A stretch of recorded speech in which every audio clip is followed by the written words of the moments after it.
And 1 Corinthians 13:1 is a great place to start the morning. It all comes down to that.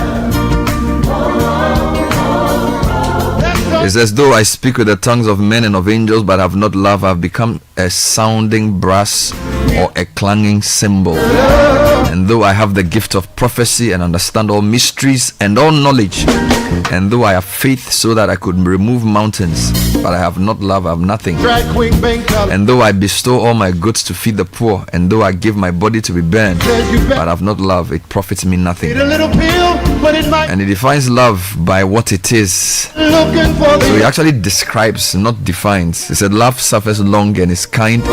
Love does not envy. Love does not parade itself, is not puffed up, does not behave rudely, does not seek its own, is not provoked, thinks no evil, does not rejoice in iniquity, but rejoices in the truth, bears all things, believes all things, hopes all things, endures all things.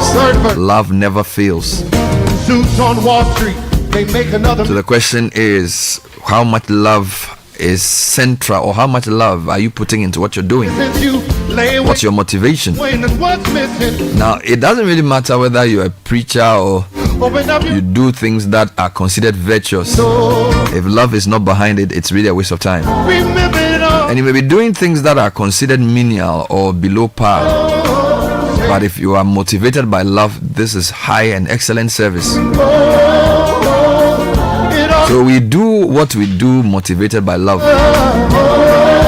and that makes a whole lot of difference. When I was Africa, I said, sing it up. Love your people, love your customers, love the product you produce, and love the impact you make. Crying for apartheid, telling in Washington the dream will not die. Bishop Desmond Tutu, Nelson Mandela, Martin Luther King, they only want to tell you. They only want to tell you let it all come down. So many things to get into this morning. Citi Breakfast Show live in Accra, 97.3. Starting off with the newspaper review segment, business news and sports.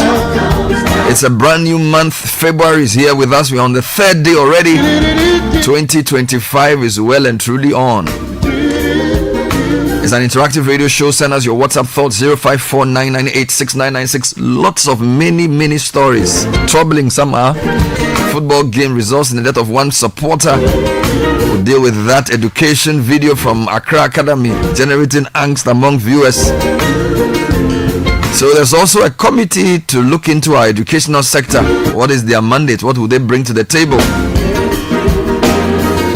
Let's start off with the newspaper review brought to us by Total Excellium, the incredible 3-in-1 action new formula from Excellium. Is additive enriched with an engine cleansing, life extending feature. Reduces your CO2 emissions in days like these. Excellium's new formula is the one to insist on. Experience the difference with Total Energy's new formula for a new year. Drag Queen Bank Color 1-900. Look into the crystal. The NRA says you better buy a pistol. Made a little pill, but it might cause cancer. Just a cheap thrill when looking for the answer. This is the Citi Breakfast Show, the city's biggest conversation. Join the conversation on the Citi Breakfast Show on Facebook at facebook.com/Citi97.3, Twitter at twitter.com/Citi973, and Instagram at instagram.com/Citi973 with the hashtag CitiCBS. Oh, jump on now. Go. Google me. And what time will you come back where I don't hear the sound of your car? Why you buy new car? No, I not change my car. It be the same, right? It be the fuel way I change. Way one shouts it. Ever since I started using the all-new Excellium Premium Fuel, fortified with 3-in-1 action. Oh, Joe, now my car they run like electric car. No, it's so. This is the type of fuel where they want to. Because now engine they cost. Where they want for way if I buy it, it go protect my engine. And with the small way I buy, I go drive, sir. Absolutely. It's like strapping a turbocharger to your engine and giving it a protector. water. And what they bust my mind, Seth, be the 3-in-1 action, no? Excellium, they prevent up to 99% of deposit. It be anti-wear, some be anti-corrosion. Won't pay when I open them. Yeah. So where can I find this magical fuel? Just head over to any Total Energy service station and your car will thank you. Hey, then make a finish my gobe fast, then rush go Total Energies. My friend, but why your hand my gobe inside? I give you info. Make a fill the gobe too small. Go. Excellium is designed to protect your car engine, decrease fuel consumption, and lower CO2 emissions. Don't say fuel. Say Excellium. Choose Excellium. Choose quality. P-E-E-V-A, Viva! Looking for a burst of flavor in every sip?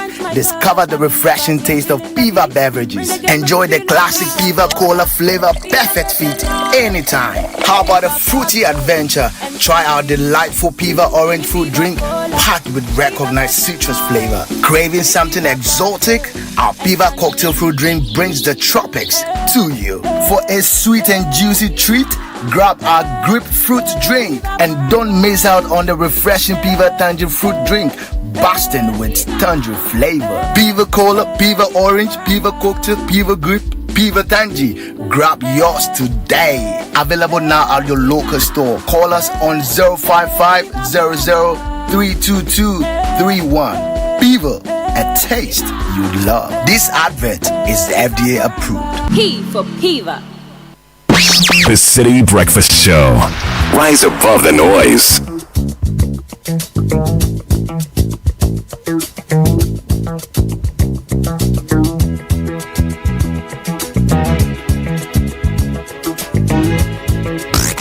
Unleashing the power of relevant radio. This is Citi 97.3. And the sunlight hurts my eyes. Something without wanting love bears heavy on my mind.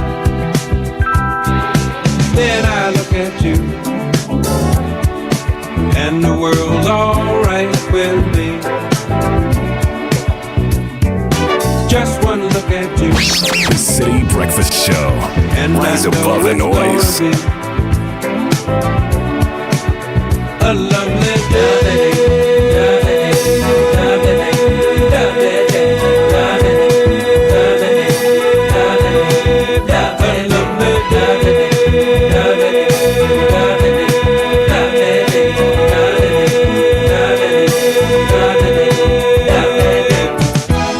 When the day that lies ahead of me seems impossible to face, when someone else instead of me always seems to know the way, then I look at you, and the world's alright with me. Just one look at you, and I know it's gonna be a lovely day.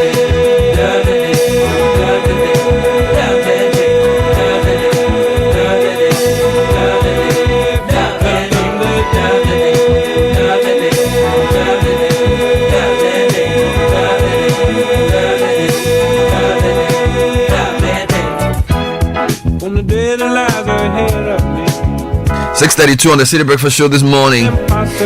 Getting urgent calls about irregular supply of water, or in some cases no water at all. And we've seen a few stories, first from Ho, now from parts of Tamale, also places in Accra like Kasua also complaining about lack of water, and some parts of Teshinungwa as well. Looks like the new Ghana Water CEO has come into a very interesting situation. Over the weekend, I was sent videos by his communication team of the first day at work, where Adams Mutawakil, who's the incoming chairperson of the Ghana Water, or the MD of the Ghana Water Company, met his team, and I hope they briefed him on the urgency of the situation of lack of water supply in some parts of the country. So if you are listening to us, let us hear from you in relation to those issues. Another committee has been set up. So it's as if they are, it's a government of committees so far. Right. We've had the committee to review the constitution, 8-member, sworn in. Yep. There's a committee to look at the economy, to make recommendations about the national economic dialogue. Then we also now have a committee to review the educational sector ahead of the National Education Forum. Sure. There's a committee for the ECG privatization. So that's the 4th committee. So they are either 7 or 8 members each. And Parliament also has its own committee to probe its disturbances. Well, that's that's not from the executive. Precisely. Always seems to know the way. All right, so we're going to go into the headlines shortly. Then I look at you. And then Bernard, this morning we'll need the police attention to the Fiesta Royal traffic light. What's happening? It's not functioning, so there's a bit of chaos over there. Oh my God! You know, some places without traffic lights, it actually works better. But this one, this doesn't work. It's bad crap. Okay, so the police are reminded of the Fiesta Royal traffic light. You know what's funny is that traffic light, sometimes police people hide looking to catch people who have crossed the light. So like when you are going towards the Shiashi side, the police will be parked maybe like 500 meters, and once you pass through the amber, hey, macho. The purpose of police is not macho, is to first ensure order. Yes. So please, if the traffic light is not working, police get in and help us. Amen. One of the worst traffic lights I've seen in my life is at Tema Community 6. Okay. I call it the Medas traffic light. Medas. So you know, Methodist, like this senior high school. Yes. So there's a Methodist church on that side. Those who live in Tema know this. I mean, the traffic light is so inefficient. Look, the people who are on the main hospital road. We barely drive 3 cars. Then it goes back to red, and then I don't know what the traffic light is doing. Then the people coming from Medas side, they cross. So, it is such a terribly, and still on that traffic light, the police would hide. So you're coming from Tema Hospital, the police will sit. I don't know whether they are sitting or hiding. They'll sit maybe 150 meters from the traffic light, just waiting and watching. That is the yellow. You cross the that traffic light is so inefficient. It causes traffic all the way from that place, sometimes to the Shell. Wow. They will just be sitting down waiting for you to cross so they catch you. And I want to ask myself, in the police training, is catching people at traffic light part of their work? Like, you need to, you see, efficiency of our movement. It's already difficult to get to work. If the traffic light is not functioning, I expect the police to come in and get things going. Yeah, but not this macho business. This is 1985. We have moved. Just put cameras there. Find a way of finding people. Look, you can link my car number to my digital address, to my mobile money number. Correct. And then if I offend and I'm found to have offended, you can even pull the money. This idea of standing there and asking me for money, it's archaic. It's not right. We should modernize. Very important. Police 2025. Stop. Your purpose is not mature. Your purpose is to enhance productivity. Yes. By letting mobility flow, you know. And that Tema Community 6 traffic light, for me, I don't know. It is 6. It's between 6 and 10, or I don't know Tema that well. I don't know. Those who know it know what I'm talking about. Community 11. It's but there's a Methodist school park on the right. So you think Community 11 and Community something. It is so bad. Yeah, and some people to say they've not had lights for some days now. So it's an interesting mix of things. It's like we are moving from the transition to normal life. yes. So now electricity issues is dooming, but not some way. Water issues, traffic lights. So please wake up. Let's work. Let's start with the headlines. Yes, please. I have Ghanaian Times with me. Arrest, prosecute illegal miners. President Mahama directs 3 ministers to take action and don't keep LPG cylinders indoors. NPA cautions public. NDC Pro Forum supports a Blackwa to advance Ghana's global agenda. On the back page, 4 red cards as in Swatraman Stan Kotoko. A bigger story is that one supporter of Asante Kotoko has died as a result of hooliganism occasioned from this particular game. Hearts tame, Hearts of Lions in a crowd. The news center at Blackwa adopts Baumia's idea. Submit Ghana card number online, pay through Momo, and passport to deliver to your home. Okay. Also, minority minority blasts Bagbin for stifling opposition voices illegally. Mahama pledges support for Africa Prosperity Dialogues. An exceptional track record of Dr. Esiama, new BOG governor. The new publisher, Lord Kome under attack. National Security Raid House seizes cars, assault aids, and Bagbin has no legal powers to suspend MPs. Excitement grips DVLA as Julius Korte outlines vision and Kotoko found poorly killed. The Today says Bagbin strike suspends 4 MPs over appointments committee disturbances. Also, Mahama promotes good governance and accountability, and then will support Ghana's education sector. Story on page 2. Meanwhile, there are details of the Africa Prosperity Dialogues also here. The Chronicle, Mahama fully supports APD, calls for removal of trade barriers. The chaos at appointments committee sitting. No nonsense speaker, Bagbin's ruling challenged. The Herald has a very interesting headline. John Mahama resets relationship with Gabi Ochedako, graces his investment program under AFTA. There's a photo of the president, his brother, with Gabi Ochedako and the AFTA Secretary General all here. Also, Road Minister audits 40 billion CD old contractors. KPMG announces GRA boss resignation as country managing director. And Energy Minister investigates Dubik Mohammed's 2,500 locked up ECG containers, demarriage balloons to alarming 1.5 billion CDs. Right. Daily Analyst, more wahala for UPPF, that is United Petroleum Price Fund boss. Oral, special prosecutor to go after him as expensive cars, huge mansions at Trasako, Chado, and Adan pop-up. Mahama sets up committee to plan National Education Forum. Don't keep filled LPG cylinders indoors. NPA urges. Kotoko supporters stabbed to death during game between Kotoko and Instratraman, and we see massive demo to Rock Tema over attempt to appoint Asari Kwesi Dako as TDC boss, and Africa Prosperity Dialogue stories here. Some rather interesting stories about CEOs appointed for some institutions, and some of them two of them have gone to office on the same day. I'll bring you details of that shortly. The Inquisitor says after December 24 elections, ECOWAS owes EC, not ECOWAS, EC owes service providers, with a photo of the chairperson of the EC there. Intruders forcefully take over pensioners' home at McCarthy Hills. Kwacho also hints of GNA ISD merger. And then there's an interesting description of Woon to me, which I really don't think is right. But they say Woon to me for MPP national chair. That's also on the front page of the Inquisitor. Daily Post this morning, 70% of Ghanaians believe country is heading in right direction under President Mahama. Mahama nominates Dr. Johnson Esiama as BOG governor, and Ghana EU to meet over $50 million package and upcoming delivery of military equipment to Ghana. The Ghanaian publisher says minority derides Bagbin suspension. There's a photo of a minority that Penyo mark in here. Mahama backs Africa Prosperity Dialogues, calls for urgent action on trade, and JB Dankwa demonized and vilified, but is still relevant today. Kojoa Ferry is writing. The Informer, ONSP on course as half-yearly report reviews monumental achievements, investigates sale of GS appointment letters, and unacceptable conduct by MPs. Speaker's order challenged. Ghana ISD merger, government assures of job security. Okuapiman honors Danbotre, poverty, biggest threat to democracy. This is Dr. Baumia speaking. You're talking about GNA ISD, not Ghana. I know, GNA. Let me end my side with the BNFT, and then go to come with the headlines online. BNFT says pension AUM to hit 100 billion cedis this year, but concerns persist over investment options. Very interesting story about the pension sector, which I think needs to be unlocked to help save our economy. Also, Dr. Johnson Esiama appointed new BOG governor. Dr. Addison proceeds on terminal leave ahead of retirement.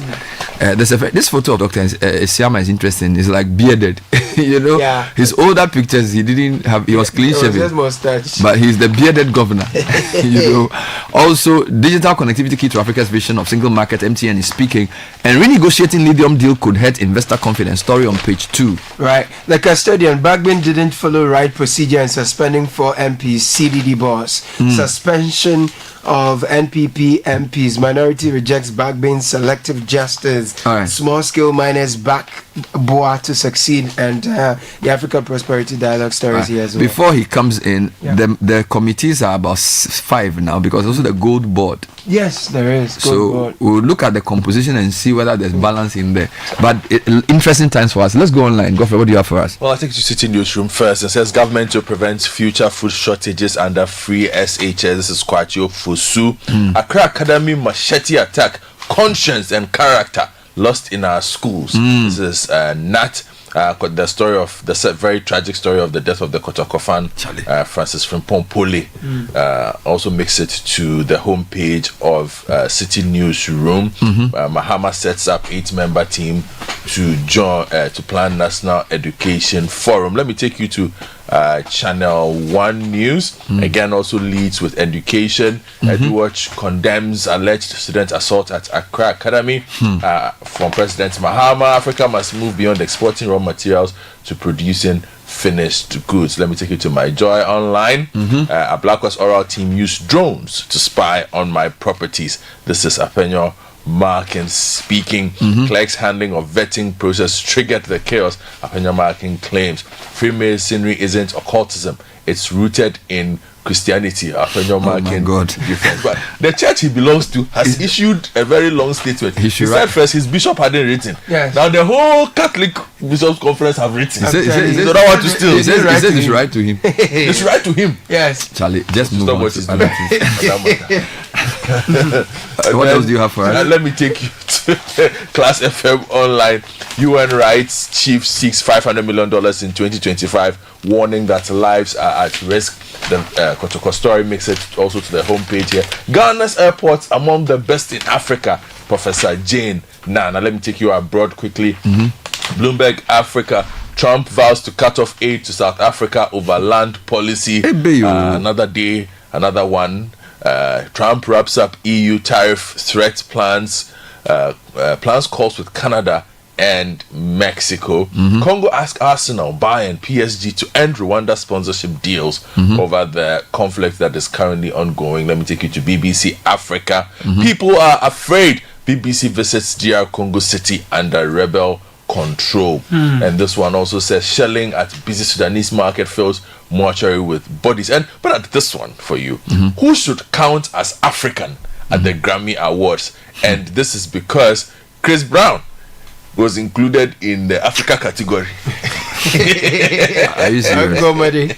Back to you. Okay. All right, Caleb, let's start with you. No nonsense Speaker Bagby's ruling challenge. This is page 3 of the Chronicle. Max Olufori writes that former Majority Leader Osei Mensa Bonsu has criticized Speaker Bagby for suspending 4 members of Parliament, arguing that he acted beyond his legal authority. In an interview with Samson Ladi Ayanene on Newsfile last Saturday, former Swame MP acknowledged that the Speaker was right to have referred the matter to the Privileges and Immunities Committee in accordance with Order 342 of the new standing orders. Now, quoting him, the question to ask is, where is the Speaker deriving his authority from? Neither the standing orders nor the Constitution grants the Speaker any of such authority. And they also quote a private legal practitioner, Martin Kpebu, who has opined that there was no legal justification for the suspension order. He has thus advised the 4 affected MPs to file a suit against the Speaker to determine if he was fortified by the law to suspend an MP. All right, so there are so many stories from Parliament, but I'm not sure I want to go there. What I want to do is to give you the road minister audits 40 billion cedis owed. So the Ministry of Roads and Highways has initiated, and this is Herald by the way, a comprehensive validation process to ascertain government's actual indebtedness to road contractors, currently estimated at nearly 40 billion cedis. Kwame Govins-Agoja, the minister, has directed officials from the ministry, the Department of Urban Roads, the Department for Feeder Roads, and the Ghana Highway Authority and the Road Fund to compile data on all outstanding what is called IPCs, interim payment certificates within the system. Now, this is expected to bring clarity to the government financial obligations in the road sector and help shape policies for sustainable infrastructure development. Now, the minister said the information available to him shows that currently the amount is close to 40 billion. Now, at a meeting with contractors last Monday, he stressed the importance of verifying the figures and working collaboratively with contractors, ministry staff and consultants to clear outstanding debts and ensure the sustainability of future projects. Now, come back to you. Yes, so Kotoko fan Pole stabbed to death. Football lover and true fan of Kumasi Asante Kotoko Football Club in the city of the Ashanti region has faced his unfortunate death after being stabbed during violent scenes at their Ghana Premier League match against Nswatraman. The Nana Kramansa Park in the Bono region. The match, expected to have concluded happily, unfortunately was marred by the violence, leading to devastating consequences. The violent altercation escalated in the aftermath of a heated match, which ended in a 1-0 defeat for Kotoko, following a late goal from substitute Gabriel. What's the name? That's the name. Bonas. Just go on. Look, I can't say this one. Videos on social media from the venue show situations worsened when supporters invaded the pitch, attacking themselves and hurling objects at each other. Management of Asante Kotoko, in an official statement, expressed their deep sorrow over the loss and extended condolences to the family. I'll deal with this matter on the show proper later on. But let me take you to education. There's a lot happening there. On City Newsroom, Accra Academy machete attack, conscience and character lost in our schools. Thomas Musa, the General Secretary of the Ghana Association of Teachers, has expressed deep concern over the erosion of moral values and discipline in Ghanaian schools. His comments come in the wake of a disturbing viral video showing a student from Accra Academy Senior High School using a cutlass to flog two of his peers. The incident has sparked widespread outrage and reignited debates about the state of discipline and character development in the country's educational institutions. There are a couple of quotes attributed to him. Then I would take you to Channel 1, where Professor George Odro chairs 8-member team to plan National Education Forum. And the committee is an 8-member committee to organize the National Education Forum, chaired by former Pro-Vice Chancellor of the University of Cape Coast, Professor George K.T. Odro. They've been given 2 weeks to submit its report and plan. The other members of the committee include Professor Goskia Labi, Professor Rosemary Bosu, Dr. Samuel Ewuku, Professor Smile GC, Kofi Asare, Stephen Owusu, and Inusa Shiraj. These are very interesting times indeed, and it looks like a lot of these committees have a very short timeline to work with, and so keep an eye on the work they do. Now, I wanted to touch on some other completely unrelated matters. So, pensions, accounts under management. So, there's something called assets under management (AUM) that local pensions industries hold has grown quite substantially to 100 billion cedis.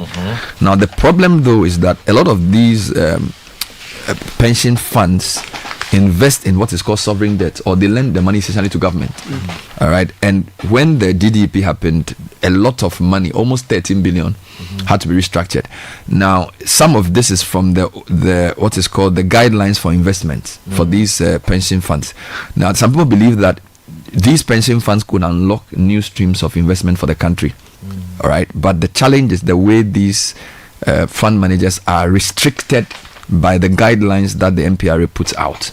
So the BNFC has a very interesting headline: pension AUM to hit 100 billion in 2025, but concerns persist over investment options. Now, I'm bringing this up because the other industry that's highly exposed to government is the collective investment schemes. All right, so a lot of these places that you invest, if they would diversify abroad, diversify into other things, then when there are challenges like the debt exchange, they would not be encumbered that much.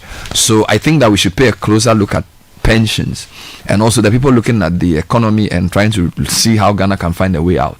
I think pensions are an unlocked part of our economy that they should pay careful attention. But to an unrelated one as well, tidal waves ravaged Salakope and Agaveji as residents call for urgent intervention. Residents of Salakope, Agaveji, and adjoining coastal communities in the Ketu South municipality of the Volta region are reeling from the devastating impact of tidal waves that have swept through their towns, leaving behind a trail of destructions. Now, homes have been submerged, properties lost, livelihoods disrupted, as residents express frustration over the persistent nature of the crisis. For decades, communities along this coastal stretch have faced the recurring threat of tidal waves and sea erosion, a situation worsened by climate change and rising sea levels. Now, I want to take you to another community story, if you don't mind, on Channel 1 TV. The story of Yeboah Krom residents. This is in the Dwabe municipality of the Ashanti region, and they say they have to travel miles to charge their phones. For example, 27-year-old Abnafo, who lives in Yeboah Krom, says life is both stressful and monotonous due to the lack of basic amenities. Like many others in the community, she must walk to nearby towns just to charge her phone or store perishable goods. Quote, initially there were solar plants. We benefited from it by using it in commercial ventures, but it is no longer the case. We go to nearby community to be able to charge our phones. Teachers don't even accept postings to this community due to the lack of electricity. Now, stay on Channel 1. There's a story from Kuku in the Tamale over lack of water and I think that story is on the second line. Or if you came down a bit there. But encroachers threaten GRAO land, risking $20,000 monthly revenue loss. Now, this story is on the BNFT's back page. Usually, you don't do these types of stories, but I thought I would highlight it. Deborah Santiwa Safo is writing that the country faces potential revenue loss as encroachment on the Ghana Radio Astronomy Observatory land in Kuntunse, Accra, and satellite communication operations. The facility's location offers scientists across the world a unique opportunity to study the universe from within the country. And as a result, it has attracted huge investment and revenue from Viasat Incorporated, an American communications company, to establish its first ground receiving station in the country. However, due to recent developments around the facility, the country is likely to lose a monthly revenue worth $20,000 from Viasat. The situation can equally render the facility useless and cause the country to lose other benefits as the buildings impede smooth visibility for satellites. According to the manager of Viasat station, Obrimpon Tokudum, the Sith, as the buildings get closer, the less one can see and more useless the machine becomes because signals cannot go through the buildings, emphasizing that this is the main reason the encroachment must stop. This is a very important thing that has to be discussed. They spoke to the DG of the Space Station and Technology Institute, Dr. Joseph Breman Tando, who urged government, CSO, stakeholders, and media to view the facility as a national asset and jointly help to protect it. Now, this facility was established in the 80s for the purpose of telecommunications, but in 2011, the Ministry of Environment decided to use it for an international partnership project. Ghana and 8 other countries involved in the project to build the world's largest radio telescope signal. An MOU was signed, etc., etc., etc. So this is something we are pointing out that the government needs to take a careful look at. But the Chinese ambassador to Ghana, His Excellency Tong Defa, is speaking to African leaders. He says to get rich, build roads first. Chinese ambassador tells African leaders to prioritize. That's actually a Chinese proverb. All right, say it again. To get rich, build roads first. Oh, right. Wow.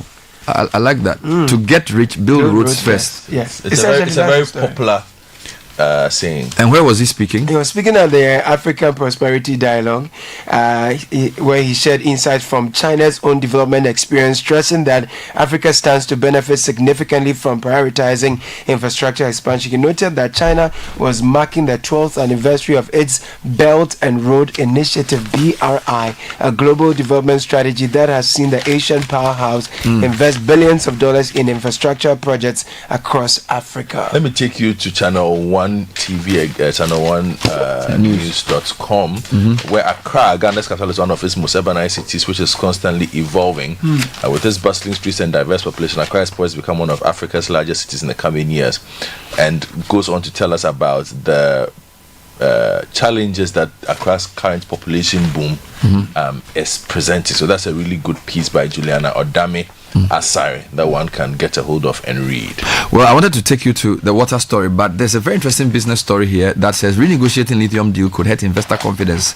Kizito Kujo is reporting for BNFT that a natural resource governance expert has cautioned that any attempt to renegotiate Ghana's lithium agreement or replace the Barari DV Ghana Limited, a subsidiary of Atlantic Lithium, could undermine the investor confidence and deter future investments. Now, more than 2 years after the country signed its first lithium deal with Barari DV Ghana Limited, the agreement remains unratified by Parliament. But with a new government in place, concerns have emerged over whether there will be a revision or a shift to a new investor, a move the Africa Senior Program Officer of the Natural Resource Governance Institute, Dennis Jerry, believes could create unnecessary anxiety in the country's investment climate. I think we have a lot to do to harness this lithium, being a very critical component of these batteries that electric cars run on. So if our transition to electric cars is anything to go by, this gives us a little bit of say, so we don't need to mess this up. Let me take you abroad quickly. And on the BBC says the question that is being asked: who should count as African at the Grammy Awards?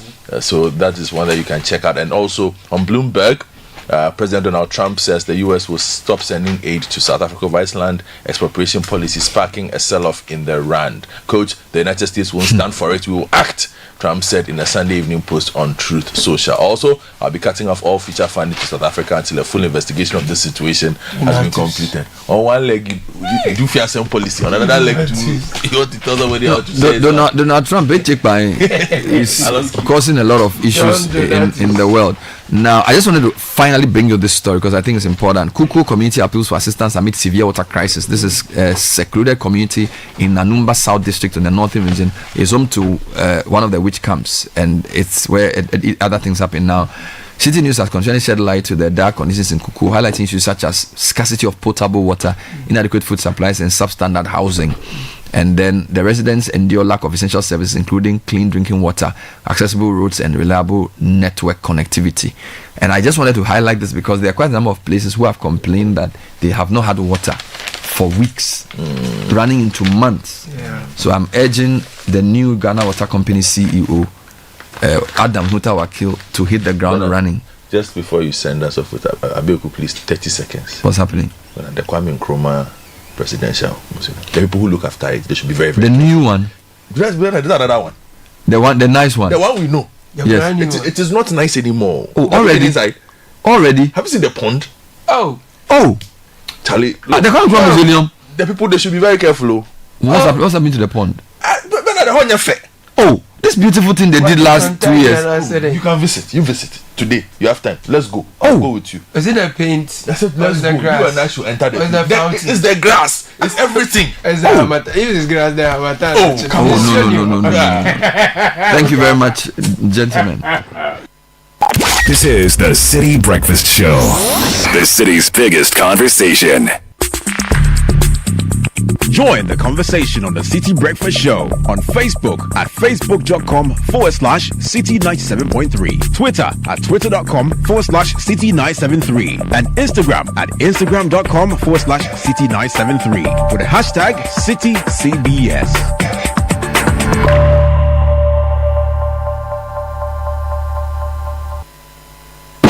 The Citi Breakfast Show. Rise above the noise.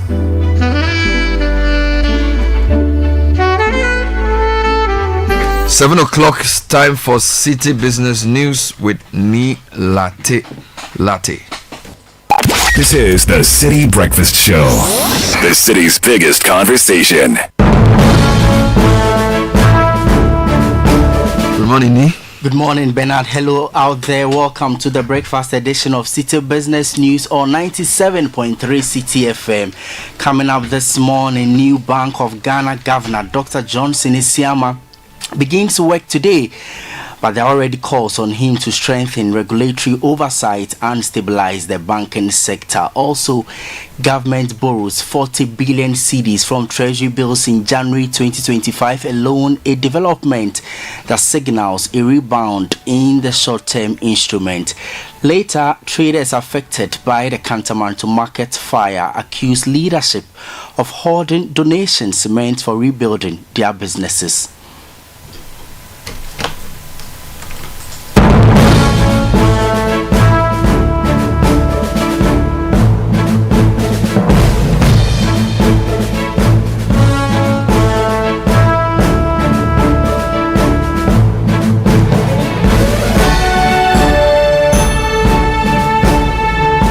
Welcome to the month of February. It is the month of love. I am Ni Latte.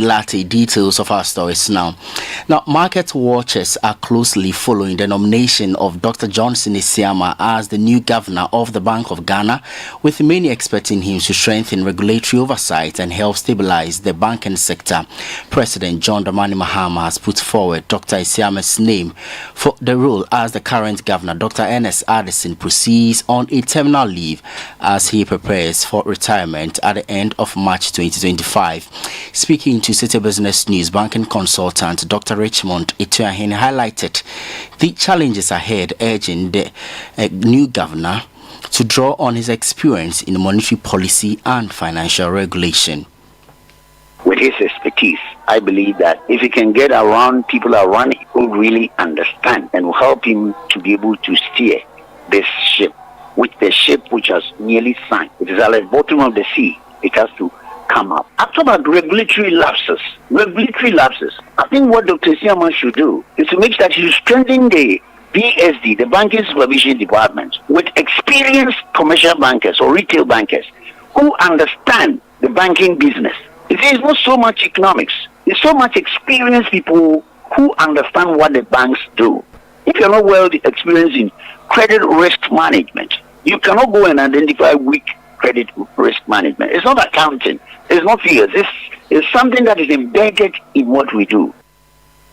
That was banking consultant Dr. Richmond Ituahene. Now, investor confidence in Treasury bills is expected to grow in the coming weeks as interest rates remain attractive. This comes as investors offered 40.59 billion Ghana cedis to the government in January 2025 alone, with 38.45 billion Ghana cedis accepted, exceeding the Treasury's target by 39%. Here's more. At the start of 2025, interest in Treasury bills picked up significantly, with average weekly bids reaching 7.8 billion Ghana cedis, up from the 5.3 billion Ghana cedis in 2024. Out of the 40.59 billion Ghana cedis, 38.45 billion Ghana cedis was accepted. Despite the Bank of Ghana maintaining the benchmark lending rate at 27%, analysts believe the rejection of high interest bids may lead to falling interest rates. However, any strong financing pressures could hinder this trend. The government continues to rely on Treasury bills as its main source of domestic borrowing, and with investor interest increasing, the market remains active and liquid. Hence, this should lead to stronger demand, especially when yields still remain above the average of 27%. Last week, government once again exceeded its target, surpassing it by 1.5 billion Ghana cedis. While it aimed to raise 6.5 billion Ghana cedis, it received bids totaling 7.9 billion Ghana cedis. The 91-day Treasury bill attracted the most interest, with bids amounting to 5.6 billion Ghana cedis, out of which 5.2 billion Ghana cedis was accepted. Analysts, however, attribute the rejection of high bids to a slight decline in the yields, as the 91-day bill fell by 10 basis points to 28.41%. Looking ahead, the Treasury is set to raise 7.3 billion Ghana cedis in the next table auction. Netile Neti Ajahu with that report. On the forex market this morning, the dollar trading at 15 cedis 90 pesos, the British pound at 19 cedis 80 pesos, that of the euro going for 16 cedis 60 pesos. Now, despite high interest rates, the global economy has managed to avoid a recession. This session of the managing director of the International Monetary Fund, Kristalina Georgieva, who says this is the first time inflation is being brought down while growth remains positive. She noted that while interest rates are still somewhat elevated, the world economy continues to expand with an average growth rate of 3.3%. The managing director of the IMF was speaking at this year's World Economic Forum annual meetings in Switzerland. It is remarkable how much progress the world has made over the last decades. Every inflation episode would require interest rates to go up, and the response would be inflation would go down, but at the price of recession. This is the first time so far when inflation is being brought down. Interest rates are still somewhat high, and yet we have admittedly below historic average, but still quite a positive growth. We have 3.3%. Historic average was around 3.8. What is different this time? After the global financial crisis, the world created mechanisms for economic policy coordination that didn't exist before. Kristalina Georgieva is the managing director of the International Monetary Fund. Now, 1 month after the Kantamanto market fire, traders say their financial struggles have worsened due to their leaders' failure to distribute donated relief funds, despite receiving significant financial support from donors, including President John Dramani Mahama, former Vice President Dr. Mahamudu Bawumia, and corporate organizations. The traders allege that their leaders are withholding the funds instead of disbursing them to help members rebuild their businesses. This report, filed by my colleague Nashika Caesar, takes a closer look at the controversy. The devastating fire that swept through the Kantamanto market in Accra's business district on January 2, 2025, dealt a severe blow to Ghana's informal economy.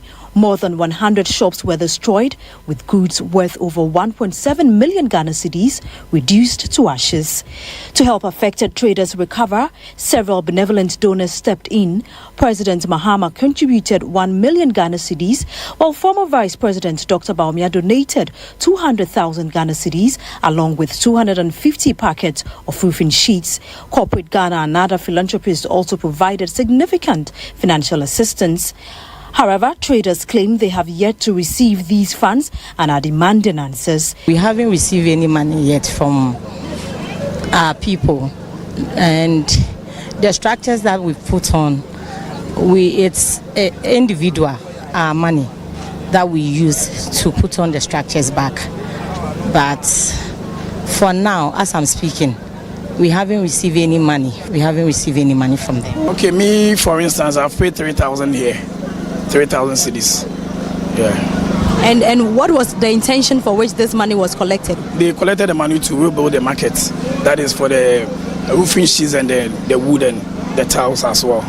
We learned that some donation went on, but it's gone to the other side. They have not paid anything.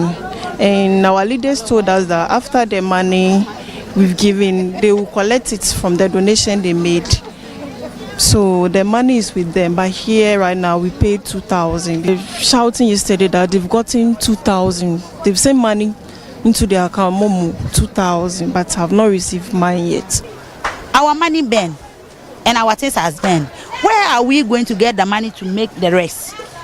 Plywood, cement, for ourselves. Where am I going to get that money from? Chairman of the Kantamanto Traders Association, Samuel Amwa, explains how the leadership intends to utilize the donated funds. Leadership of the market will not do any donation. We have 1,000 bags of cement. So what we are trying to do, as immediately we pour out the shed and everything is done, we are going to cement here. We are going to put a proper fence wall with proper gates. City Business News' Nashika Caesar with that report. Now, President John Dramani Mahama has challenged African leaders to move beyond simply exporting raw materials and focus on becoming exporters of finished goods. Speaking at the African Prosperity Dialogues to end a 3-day event held in Accra, President Mahama stressed that such a shift could significantly boost job creation, particularly for Africa's youth. Daniel Odo-Mensah has a wrap of the event.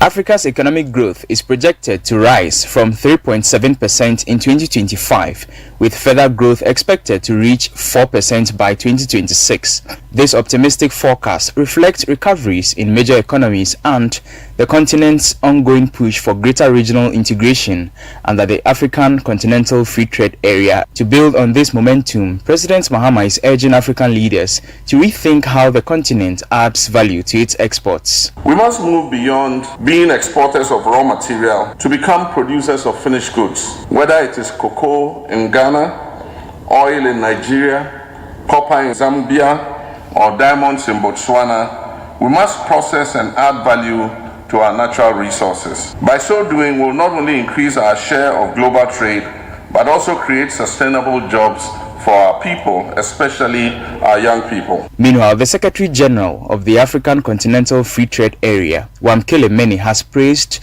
the AfCFTA digital trade platform, calling it a game changer for Africa's economy. He highlighted that it will be especially beneficial for small and medium-sized businesses, including those in Ghana. We have delivered the first of its kind in the world, the protocol on digital trade, which doesn't exist anywhere else. It ensures that we have digital inclusion, financial inclusion, inclusion of small medium enterprises that are led by women and young people, so that all of us will benefit from Africa's digital economy, which is projected by the International Finance Corporation to reach $720 billion by the year 2035, the turn of the century. The 2025 African Prosperity Dialogues was held under the theme Delivering Africa's Single Market Through Infrastructure, Invest, Connect and Integrate. Daniel Udro-Mensah's report, and that's it for the breakfast edition of Citi Business News on 97.3 Citi FM, proudly brought to you by MTN, EcoBank and Goel. I am Ni Lati. Do have a good business day. Every day, people have money emergencies. Ma, I need my school fees. Mommy, chop money. Crash it. Mommy, rent. Emergency. Now, there's a new emergency number in town. More money, challenge and enjoyment. At the top life we got. Dial *770# for money emergencies and chop life. For emergency access to your bank accounts, transfers, utility payments, loans, and more. Dial *770#. Bank on the go even without data with EcoBank's short code for digital banking. EcoBank, the Pan-African Bank. For over 60 years, Good Energy has served you top quality fuels. Goil brings you Super XP for a smooth ride. It is available in Goil stations nationwide. Goil Super XP is fortified with special additives which help your engine perform better and use less fuel. Goil Super XP is quality fuel, the ideal choice for most vehicles. Energize your ride with Goil Super XP. Wufilia, huh? Wubefi. Good energy. Joy, energy.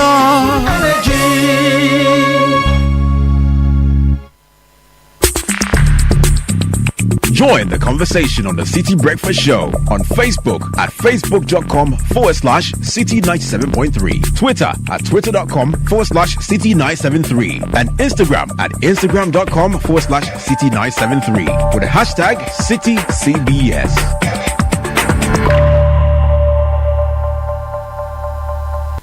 This is the Citi Breakfast Show, the city's biggest conversation. 7:14, and Gabby Affair joins us in the studio with kickoff. A lot has been happening in the world of sports, and Gabby on the Monday morning is here with all the juice and fire. A lot has been happening. Not too good scenes from the Ghana Premier League. Yesterday, people have been talking about the fact that the league is losing its interest. Right. And this is the last thing we want to see headline in our league. Hooliganism. Yeah. Sad. We've talked about this over and over. Sad. But nothing. We just hope it's not business as usual.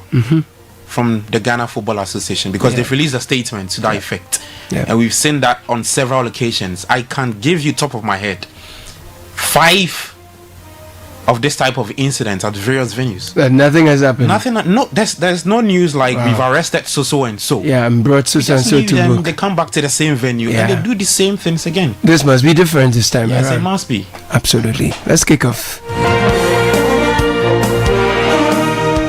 Competitions this campaign for Haaland. It's a poor ball. Partey will try to take advantage. Thomas Partey! Indulge in some celebration today. Wanere! 5-star performance from Arsenal today. Ethan Wanere joins the party.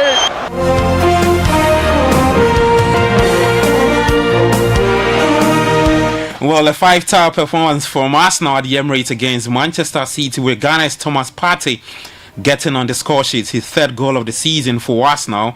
We'll get to review match day 24 plus updates from that unfortunate incident that happened at the Nana Kran Mansa Park. And I never saw any missiles being thrown at Kotoko and their officials. So we're very surprised when we had the news that, look, Kotoko had released a statement and accusing us of attacking them, throwing missiles at them, and even to the extent of having this. All right, so that's the PRO for Instructionman Football Club. The GFA has a statement to that effect 3 hours after that incident. All of that plus some news right here on Kickoff. Before the details, thanks to Shell V Power and Zonda GH. I am Gabi Offer.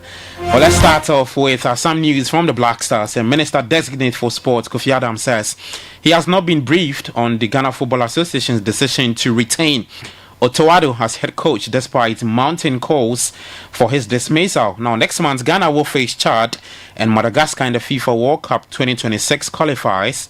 And in preparation for these crucial fixtures, the GFA has they've opted to revamp the Black Stars' technical bench. I have not become aware of the reasons why they kept him, whether it is the contract that made it so, or whether he has some competencies that were not aided by the technical team. And I'm now going through the processes of confirmation, and once confirmed, surely will be a subject matter that we will discuss with the GFA management. It surely will not be a subject that we'll just leave it and say, oh no, a decision has been made, so that's it. No, it's a subject that we will look into. All right, so Kofi Adams says Minister Designate for Sports and Recreation speaking to City Sports there. Well, let's take you to the Nana Crown Mansa Park and the match day 19 GPL fixture between Instructionman and Sante Kotoko descended into chaos after a heated confrontation between players from both teams. Now, the incident erupted following a contentious foul committed by an Instructionman player sparking a brawl on the pitch, which led to the death of a Kotoko supporter in the aftermath of the event. Kotoko, in a statement, confirmed the death of his town supporter, that's Nana Pole, after the bizarre scenes yesterday. Now, Hussein Adams is a sports journalist with Akwaba Radio, and he was at the venue and filed his report. It came to my attention an alleged rumor that a fan of Asante Kotoko, who is popular by name Pole, and many knows him because he's been quite vocal on TV and on social media, that he's been stabbed, allegedly stabbed to death. And I couldn't believe it because I've left the scene. So people were asking me, so I had to make some calls, and all the sources that I've reached out to are confirming it to me that it's true. He's been stabbed, and there was a journalist, I can't mention his name for security reasons and other stuff, who I spoke to recently before you called, that he's at the hospital, and it's true, the guy has kicked the bucket, and he's unalive as of now, and they are still at the hospital. The guy that I went with is still at the hospital, and some other guys too. So I've made a couple of calls, like 4 calls, and some calls were to those who were at the stadium, and they were saying that is the report they've been getting, that when they took the guy, the ambulance came and took the guy to the hospital, there have been reports coming back that guy by name Poli has kicked the bucket. Well, very sad news from the Nanakra Mansa Park. That was again between Aswachuman Football Club and the Kumasi Asante Kotoko. So that's Hussein Adam speaking to Bernard Abeko yesterday on Scoreline. Yes, with that, what happened there? Well, Kotoko statement alleged that some fans threw missiles at the away team's bench. However, Aswachuman's public relations officer, Joe Kofi Jempe, denied the accusation.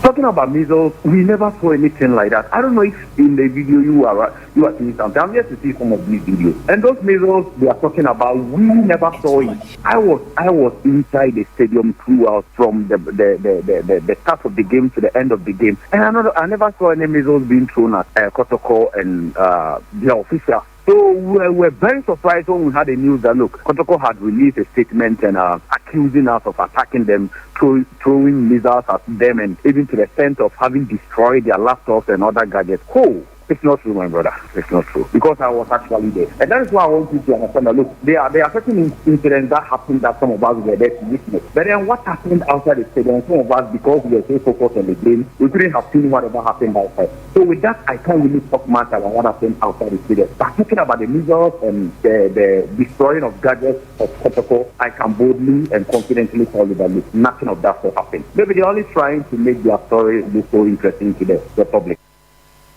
Joe Kofi Jampa is the public relations officer for Nsrachuman Football Club. Now, what has the Ghana Football Association been saying? They released a statement yesterday, 3 hours after that event. And for the GFA, they've taken a swift action by banning the Nsrachuman from using the Nana Kromansa Park as their home venue. And the GFA has also taxed its security committee, led by DCOP Lydia Donko, along with FA prosecutors, to gather all relevant evidence, including match reports and documentation for submission to the disciplinary committee. The Ghana Police Service has also been engaged to conduct a full-scale investigation with a mandate to identify, arrest, and prosecute those responsible for the venue. So we'll be keeping tabs on that story and bring you up to speed to that. Well, on the pitch in the Ghana Premier League match week 19, some results: Vision FC were 2-1 winners over Accra Lions. Karela United also beat Brekum Chelsea by 2-1. Mediama Sporting Club beats Legon Cities by 1-0. Diana FC 1-0 winners over Bichim United. Gold Stars played out a goalless draw with FC Samatex 1996. Nations FC and Young Apostles. That win went to Young Apostles by beating Nations FC 2-1.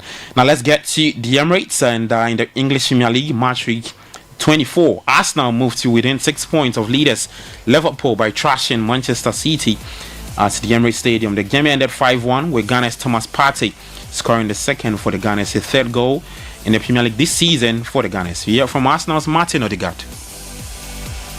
Martin, congratulations. That was an absolutely outstanding result. And, in the second half, you were just magnificent, really. Yeah, it was a top game, top result. And, it was really good one. Atmosphere was unbelievable. And I think we all enjoyed that one. Great start, of course. Your goal inside 2 minutes, a defensive error pounced on. Yeah, I think we were rewarded, for the high press. We were so aggressive, so good there.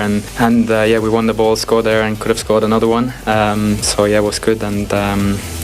Second half they scored, but the way we reacted was brilliant, and then after that I think it was unbelievable what we did. Alright, so that's Arsenal's Martin Odegaard after starring that 5-1 trashing to City. Now let's hear from Manchester City's Pep Guardiola.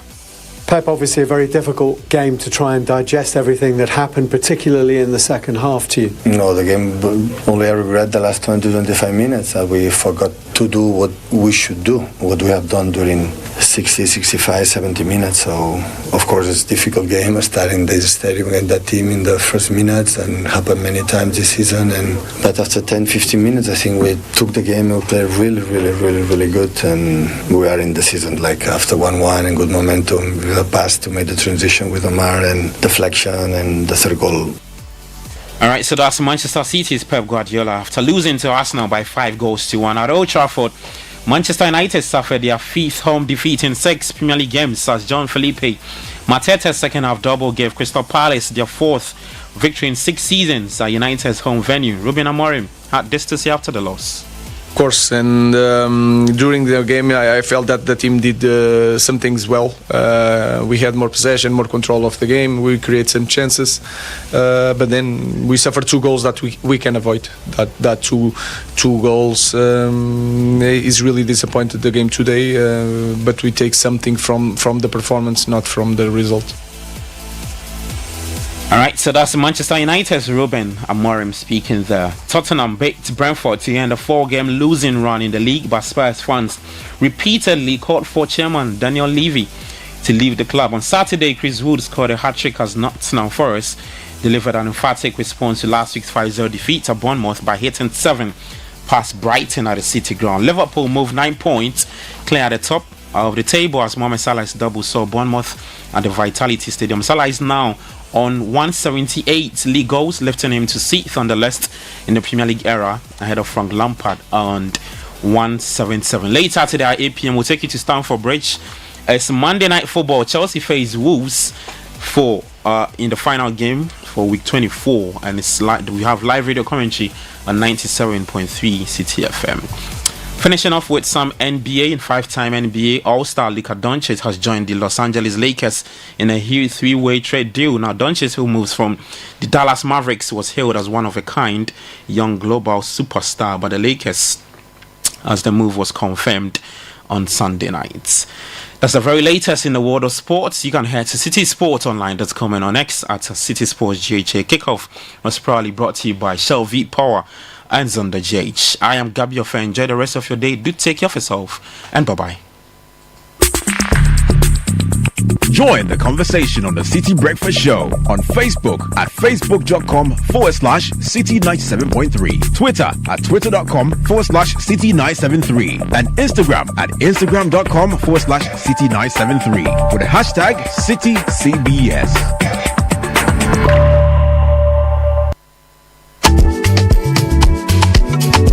Yafinia gave us the vibe. Now, Insurance Chile makes you thrive. Yes, so it's time to enjoy, Charlie. Buy or renew your motor insurance, and boom! Free fuel coupons and airtime for your sweat. Who don't like enjoyment? Skiddy-biddy-bum-ba-dum-bum. From January to June 2025, Enterprise Insurance gives you more reasons to smile on the road. Insure today and enjoy free fuel coupons for your car and airtime for your phone. Free fuel? Airtime too? Hey! Enterprise Insurance, always your advantage. Insure not Chile. It's simple. Insure and enjoy. Ready to secure your peace of mind and experience the fastest claims payment? Visit any of our branches or agency outlets nationwide. Connect with your insurance broker or enjoy the convenience of buying your insurance online through the Enterprise Advantage app today. Terms and conditions apply. Enterprise, your advantage. Since inception, almost 100% of Ashesi University students have found jobs, started businesses, or gone on to graduate school within 6 months of graduation. From Accra to Nairobi, London to New York, Ashesi graduates are noticed and are leading successful careers. If you dream of a rewarding life and career, an Ashesi education prepares you just for that. Learn more about applying to Ashesi at ashesi.edu.gh. Remember, admission is ongoing. This ad is not about how convenient or easy to use the Affinity app is, or not having to worry about monthly or transaction fees. Yes, banking without fees. This ad is about Affinity providing the necessary services to help grow your business. Because banking doesn't have to be an inconvenience. With Affinity, you're in. To get the app, dial *229# or go to affinityghana.com.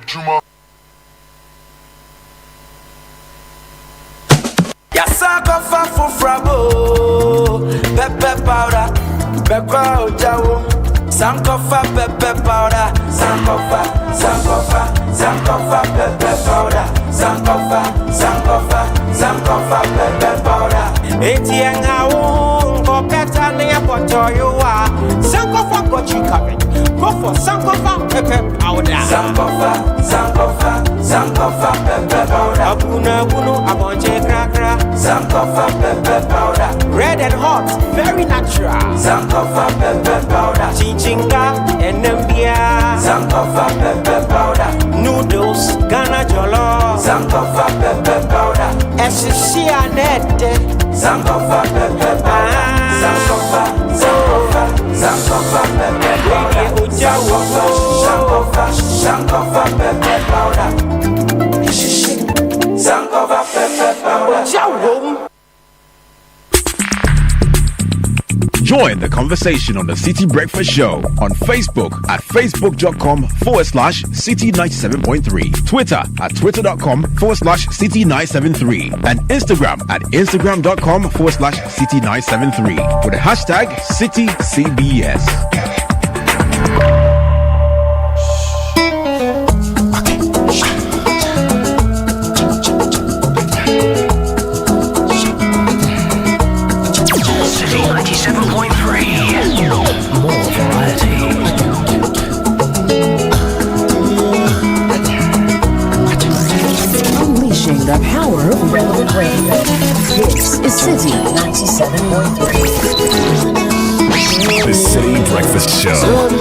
rise above the noise.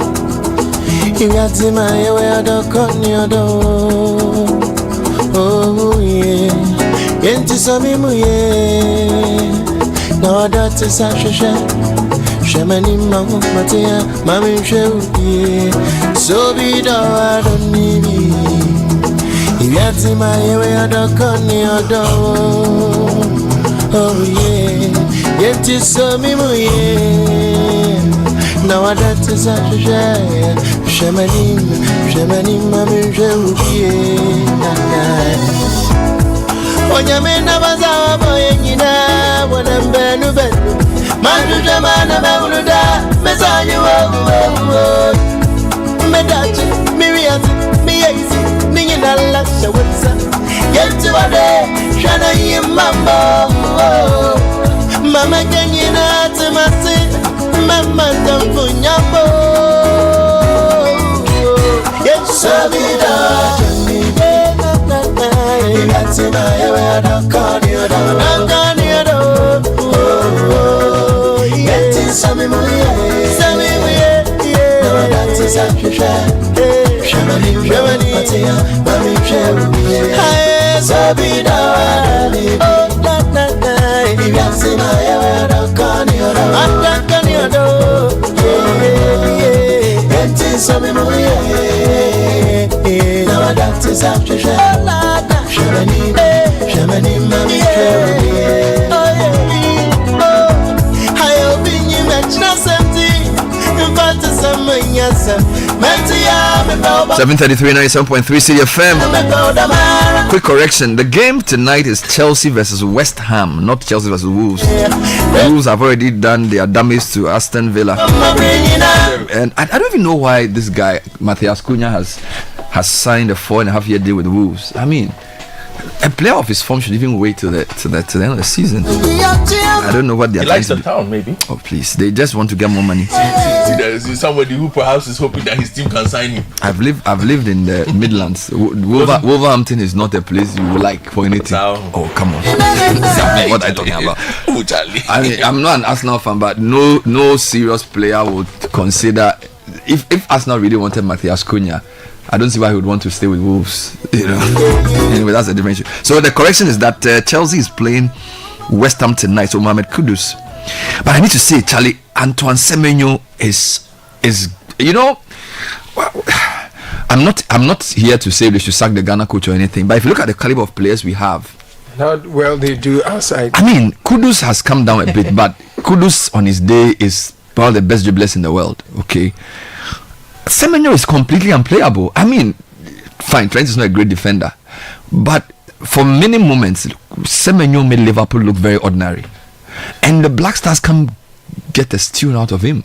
You know, it's this conversation I was having with somebody who covers the Premier League extensively. Look at Partey's goal. We're having a conversation about it. Black Stars. No, we're having a conversation about the Semenyo form and how he looks there and how he looks when he comes here. Yeah. See what he's doing, like Charlie, it do some. And for someone, for somebody of his size, that's what I was going to say. Like, you can't be that big and that skillful. I mean, look, Black Stars. If I wake up, you have Antoine Semenyo, you have Mohamed Kudus, you have Thomas Partey. You know, even Jordan is Fatau. Fatau is injured. Fatau was almost unplayable for Leicester. And then Kamaldeen is back almost, you know. And then you have Salisu doing well in the French league. We brought you when Fresh hopefully it works. What is happening to the Black Stars? When Fresh is coming. No. Charlie Semenyo. I don't like when Fresh. It's too old.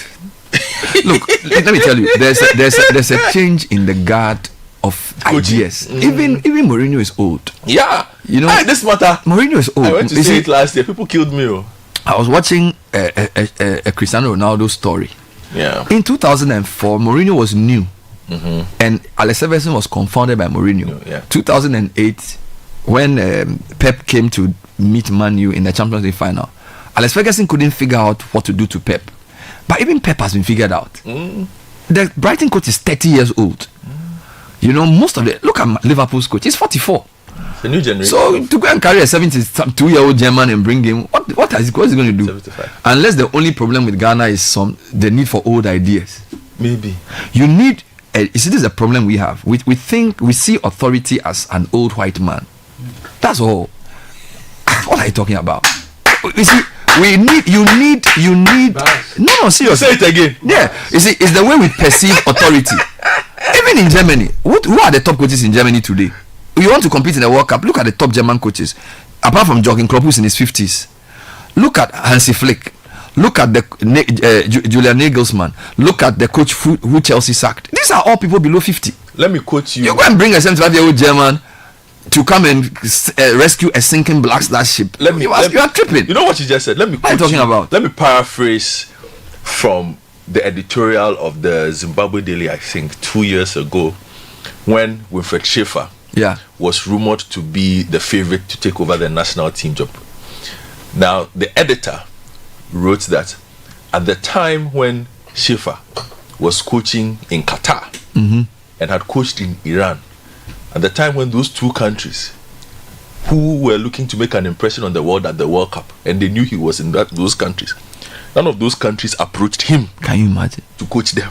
And then we then go and bring him back. Why should we go and bring him? You see, why do they take us for fools? Even the bringing back of Milo was a complete waste of everybody's time.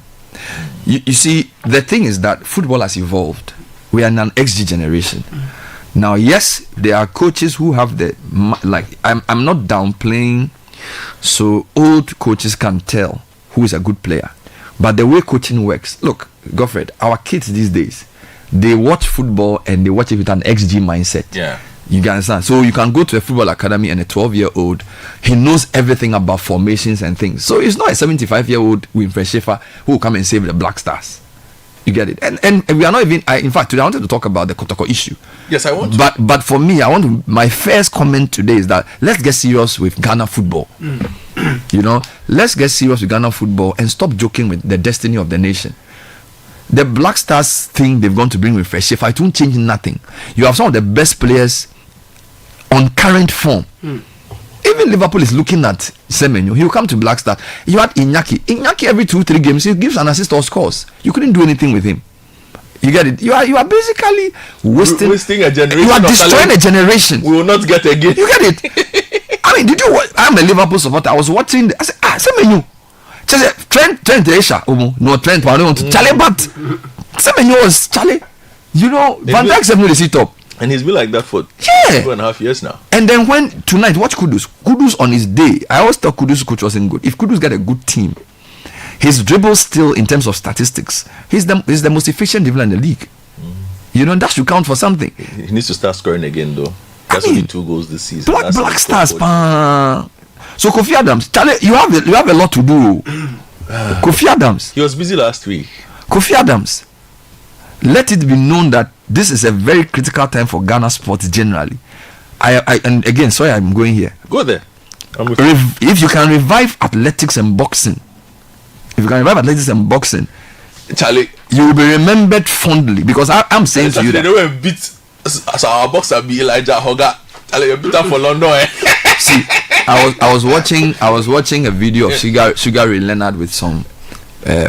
They call it the best knockouts of our time, the best comebacks. Some white guy, you know Sugar Ray Leonard. Yeah, I know he Sugar had just come in from a split decision over Marvin Hagler, and he met this white guy. The guy beat Sugar Ray for like 4 minutes. Then they get some round. Then he knocked Sugar Ray down. I don't know where Sugar Ray got the energy from. He shipped the guy, technical knockout. You know, everybody was on his feet, and we don't have those fights in boxing anymore. All right, but Kofi, you're a boxing fan. We have the arena. We work with grassroots and revive our boxing. Get some good sponsorship for boxing. We'll go and watch. If you do an event at the Bukom Arena, we'll all come and support you. Number 2, athletics. We have the talent. What the Jamaicans did 20-30 years ago, which is paying off today, sow the seeds for athletics. Don't become a Black Stars sports minister, because the people who are running the Black Stars, I don't think they are that serious. To go and bring Wilfred Schaefer to come and save our team, I don't think they are that serious. So if you cannot influence it, if you look at yesterday Kotoko, and I'll let you comment on that. But I just want to say to Kofi Adams, don't become a placeholder. All right, do something radical to change our sports fortunes. Revive athletics. Let it be said, maybe in 20-30 they'll say Ghana is winning gold at 4x100. They'll say it was Kofi Adams when he became sports minister who decided to start the NISAC and these sports things. He went to the secondary schools and started revamping athletics, and in 10 years time, this talent we are seeing, you see, this is how it works. If you are going to look for what will happen in 2028, you won't get anything, because sports, you don't change sports in election cycles. The sports development cycle that is not coterminous with election cycles. In fact, most meaningful things in our world, whether it's economic transformation, whether it's sport revamping, education sector, they are not coterminous with election cycles. The problem is we appoint people who want to win elections and think that they can solve long-term problems by coming up with short-term solutions that win them votes. You can't develop a country like that.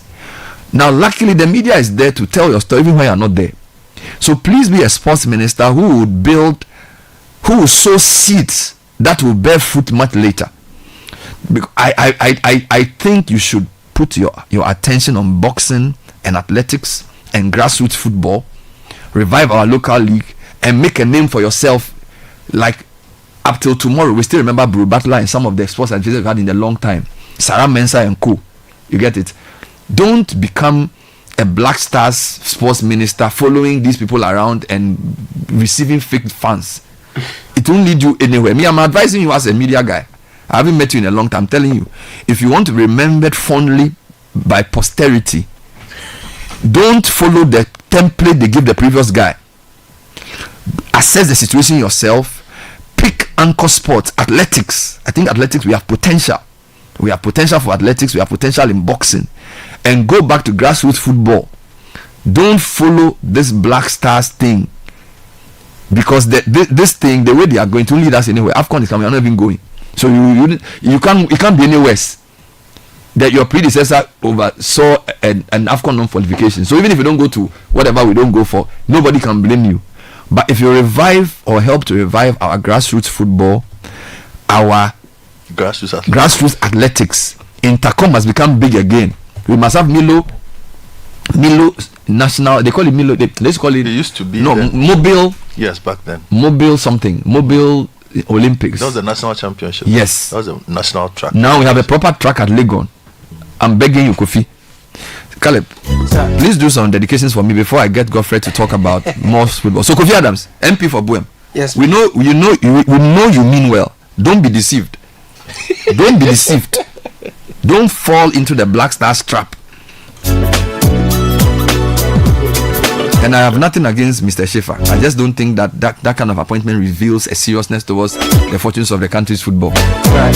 So Bernard, is the 50th birthday of my special friend and brother Emmanuel J.K. Arthur, aka Oboa of the National Food Buffer Stock Company. J.K. here's to celebrating half a century of amazing memories, laughter, and your incredible spirit. Indeed, you're one of a kind, and I'm so grateful to have you in my life. Cheers to many more years of more wins, my brother. We love you, Pa. From Baysua and George Joanna Hammond. Okay. I'm going to J.K. Arthur. Messages, love you loads. Good morning, Bernard. Today is not our birthday or any anniversary, but I would love it if you can give Daniel this message for me. Babes, I see you and all the efforts you put in to make our lives comfortable. Today, I just want you to know that the boys and I appreciate you so much.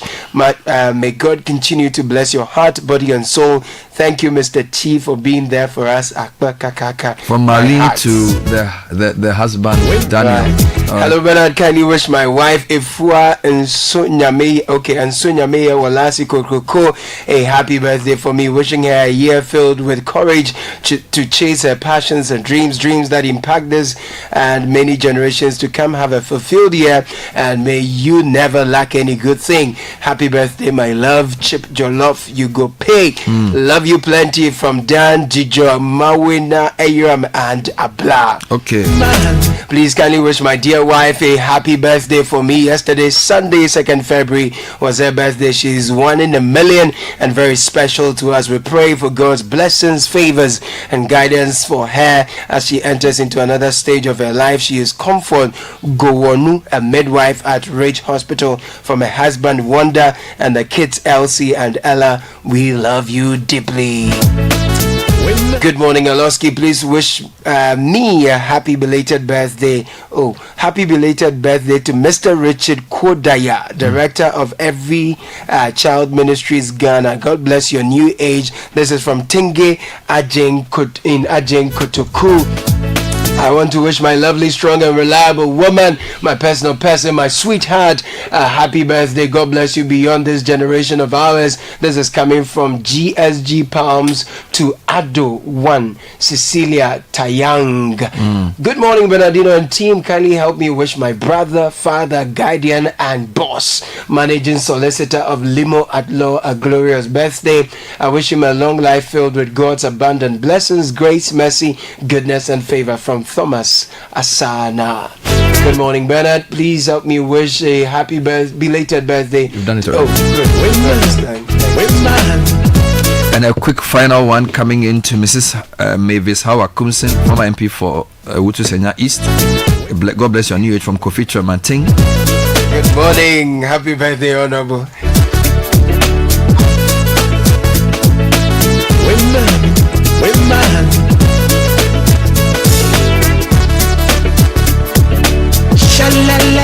So pay your school fees and residential fees with Zenith Bank. It's stress-free, whether you're of KNUST, UG, UDS, UEW, Winneba, or UMAT, Ola College of Education, or Akosom International School, or a call on SAD. You can visit any branch of Zenith Bank or use the school's designated merchant code to pay and residential fees for students. Call 0302-680-884 or log on to zenithbank.com.gh for more information. From January to June 2025, Enterprise Insurance is giving you more reasons to smile. Buy or renew your motor insurance policy and enjoy amazing rewards, free fuel coupons for your car, airtime for your phone, and so much more. With over 100 years of trusted experience, we are here to secure you peace of mind. Come to any of our branches or speak to your insurance agent or broker. Enterprise, your advantage. Are you in search of an ideal environment to build your career? Here's the chance to learn how real-world education and experience will improve your life. Best Education Services invite you to the application and admissions open day of two of Canada's best universities, Carleton University, located in the capital city, Ottawa, and the University of Guelph in Toronto. It's Tuesday, the 4th of February, that's tomorrow, at the Accra City Hotel from 6 p.m. to 8 p.m. Both universities offer merit-based partial scholarships, paid internships, part-time jobs, and research assistantships to help you make money while studying. Available for admission this September is a range of undergraduate courses, postgraduate courses including MBA with specialization in business analytics, financial data, science, and strategic management. To participate, call or WhatsApp 025-262-2333. That's 0265-262-2333. So do not get scammed this season. EcoBank is sending you this message that there are persons out there whose aim is to steal your money. So be extra vigilant. They will ask you for your password, your PIN, your card information, your CVV, OTP, and other personal details. But please do not give in to them. Your bank account details can only be updated at an EcoBank branch, and your mobile app can only be upgraded at the App Store or Play Store. If you are in doubt or you feel insecure about any call or offer of assistance, please call the EcoBank Contact Center on 0800 003225. It's a toll-free number. Now, Goil Good Energy brings you Goil Super XP, ideal choice for most vehicles. Just go fuel up your vehicle and enjoy the smooth ride with all the benefits. Goil Super XP quality gives you the correct choice when buying regular fuel. It's fortified with special additive that gives longevity to your engine. As you journey the road, look out for Goil stations with Goil Super XP. Sign up and go fuel your vehicle. Goil Good Energy.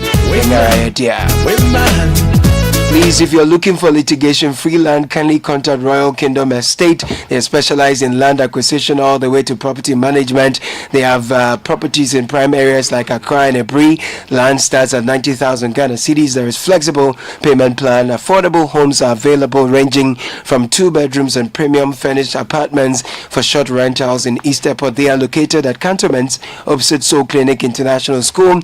So please call 055 755 909 or 0272 778880. Send us an email, info at Royal Kingdom Estate. Royal Kingdom Estate, building communities, nurturing dreams. Alright, so we'll start off with the very tragic incidents that occurred in the Bono region where a match between Swatreman and Asante Kotoko led to the death of one fan. He's called Poli.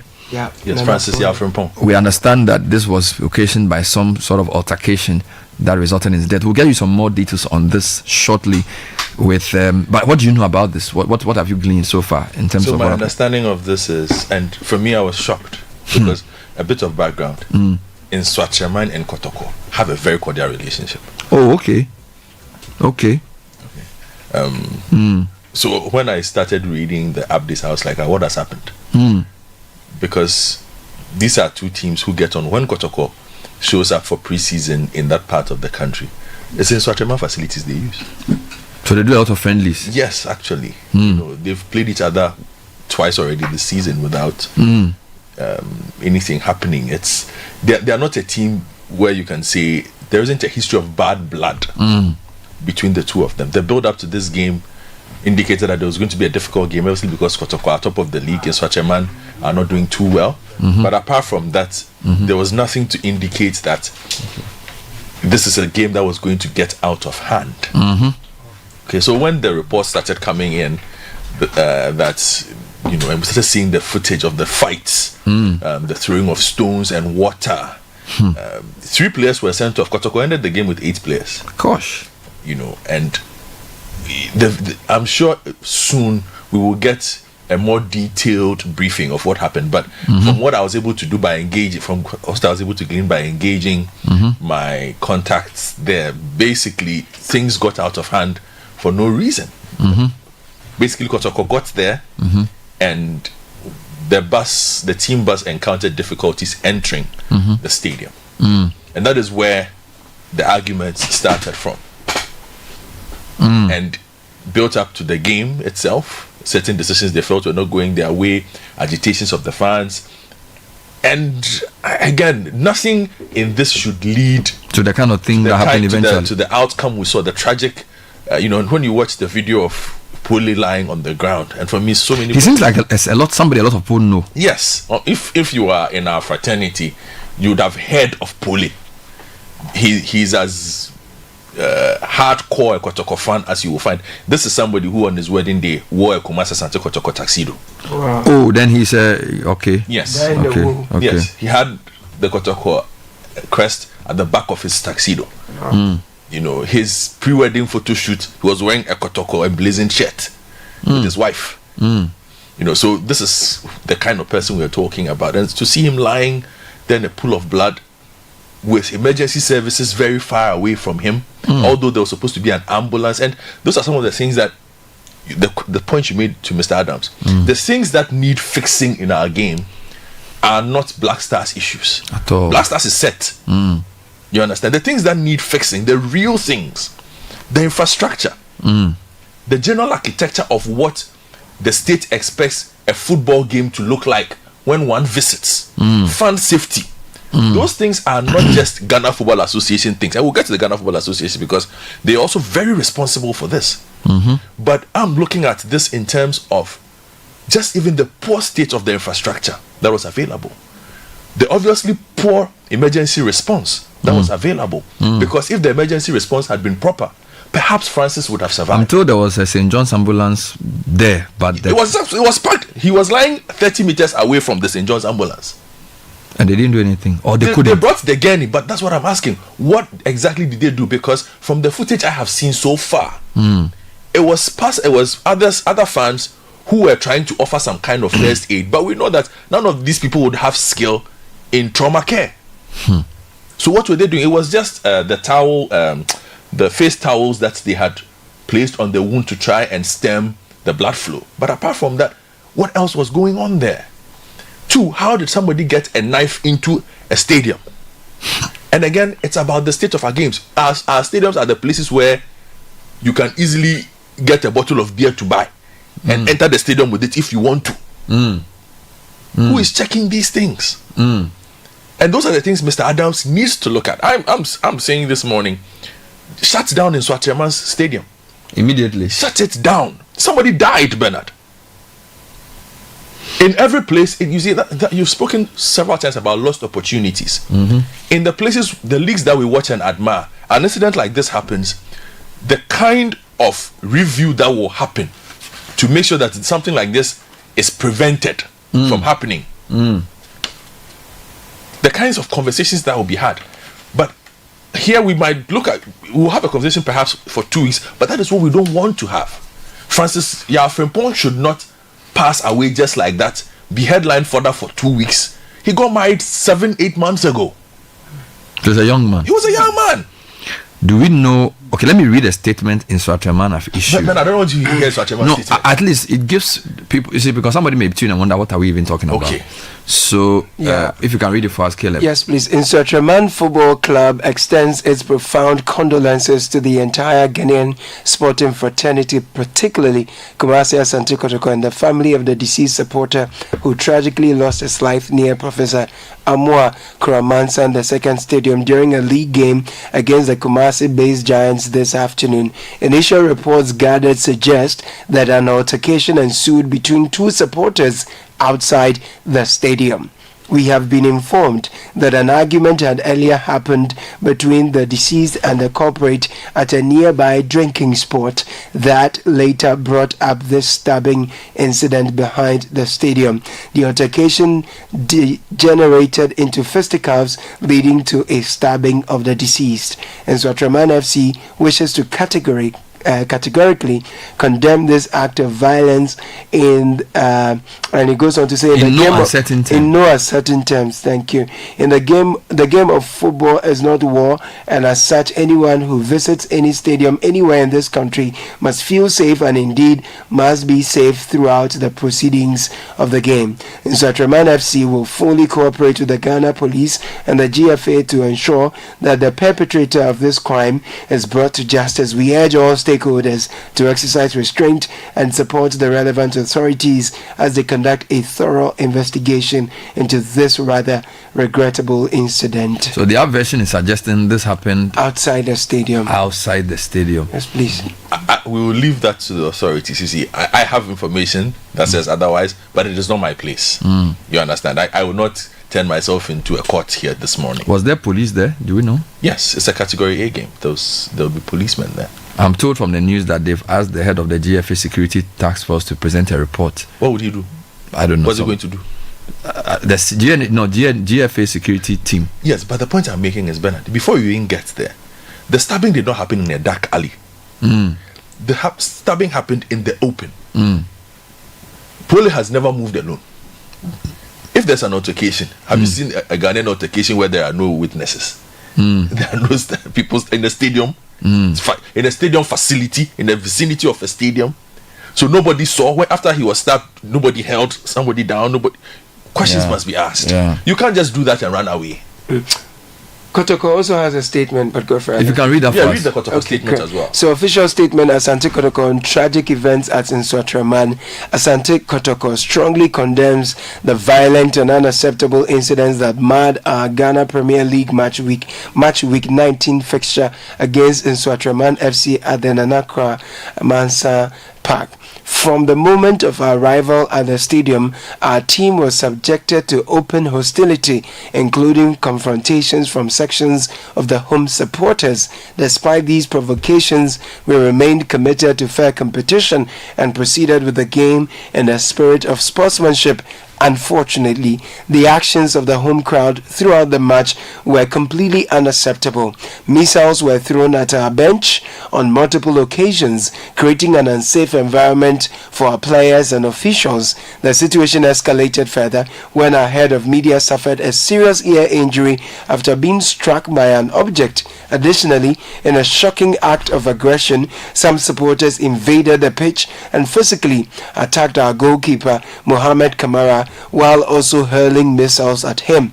Beyond the events on the field, reports indicate that media personnel and supporters who traveled from Kumasi to cover and support our team were also attacked. Tragically, one of our supporters who was stabbed during the violence has succumbed to his injuries at the hospital. This senseless loss of life is devastating. And we extend our deepest condolences to his family, friends, and the entire Asante Kotoko fraternity. Furthermore, the violent scenes resulted in extensive damage to our valuable equipment belonging to our club. laptops, communication devices used by a technical team, and other essential audio-visual gadgets were all destroyed in the chaos. This level of destruction is unacceptable and further highlights the urgent need for stronger security measures at league venues. Despite these grave security breaches, and because of our firm belief in fairness and the integrity of the competition, we continued and completed the game.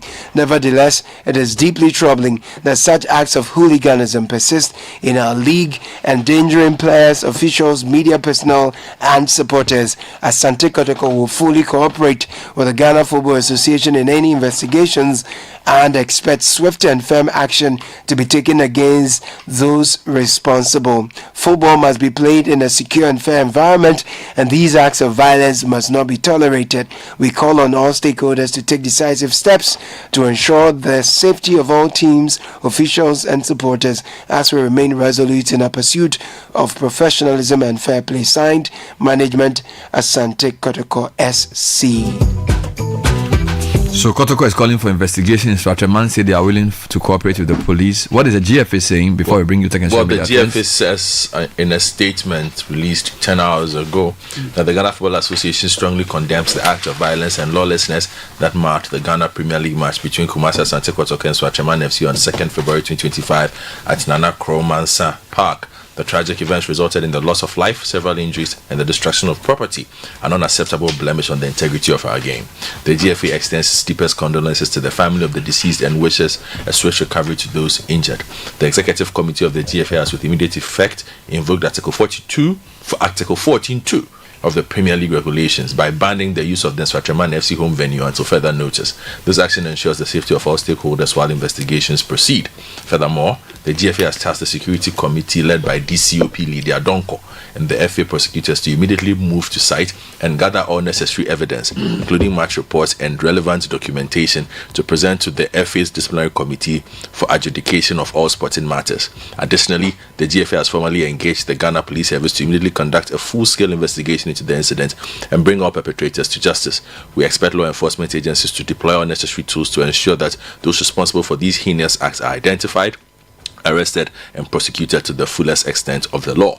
The GFA reminds all clubs, players, officials, and supporters that there is zero tolerance for acts of violence, intimidation, and hooliganism in Ghana football.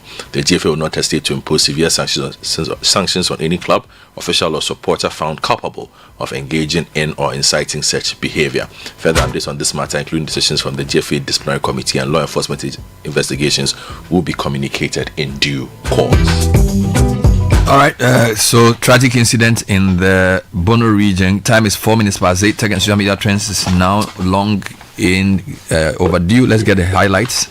Before that, who's the sponsor? Bernard, First Bank Ghana and Telecel. First Bank Ghana says through Pan-African Payment and Settlement Systems PAPS, they are able to help you send money to Gambia, Guinea, Liberia, Nigeria, and Sierra Leone. Visit any of our branches with the cash. Your money is sent in no time. To receive money, you need an account with us. To find out more, 0596921921 is the number to call. And if you switch to Telecel Fixed Broadband today, you will experience incredible bonuses, non-expiry bundles, data transfers across devices, and so much more. Subscribe to Telecel Fixed Broadband for these amazing offers.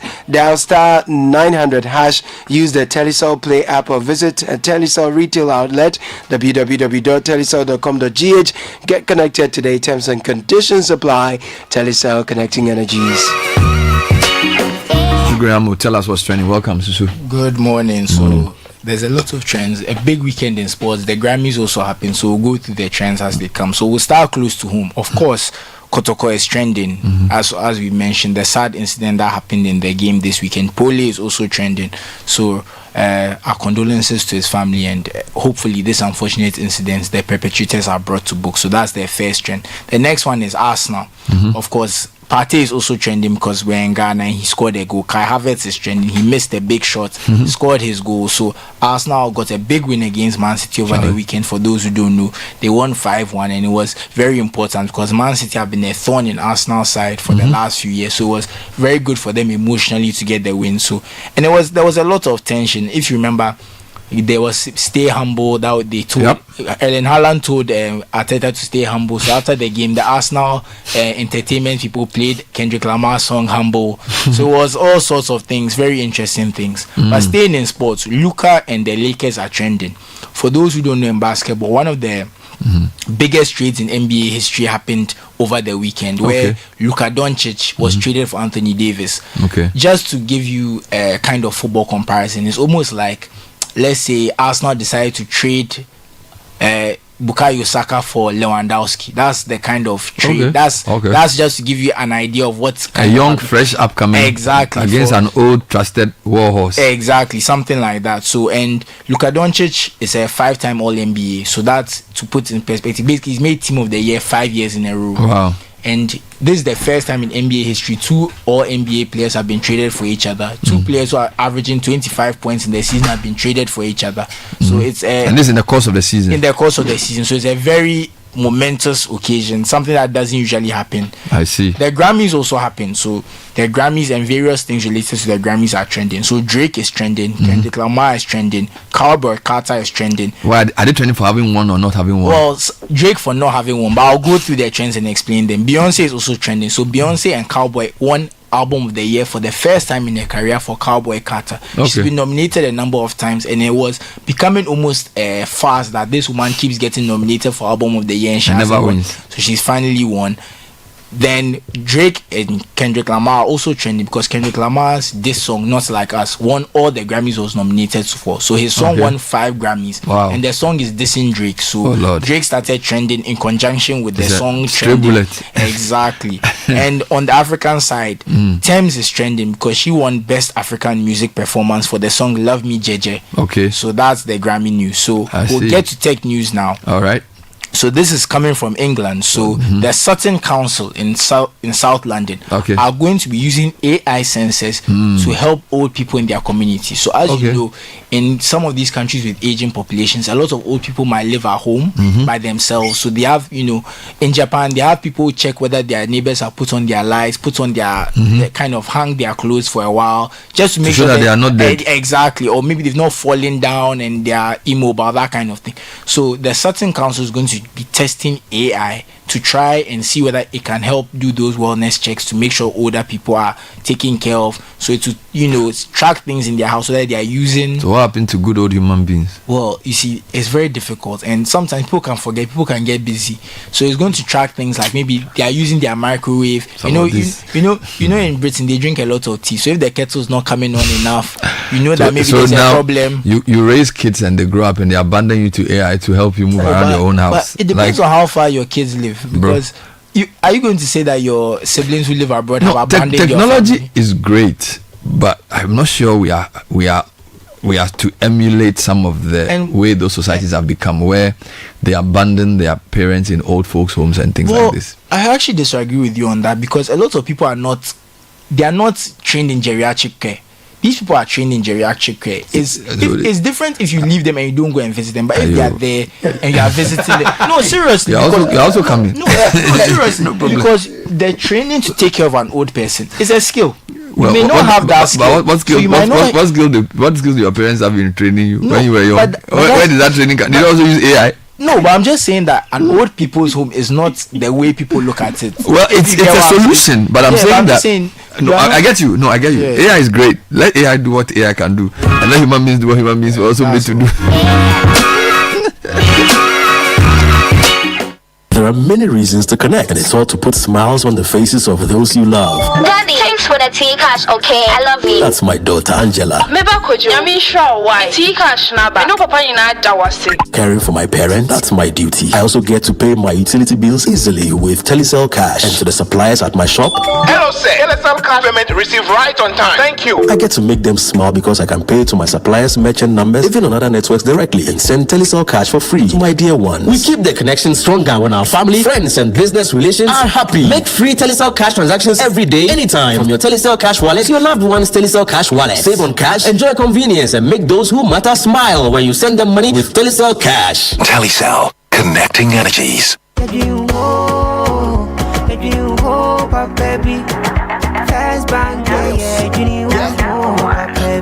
looking for a bank to rely on.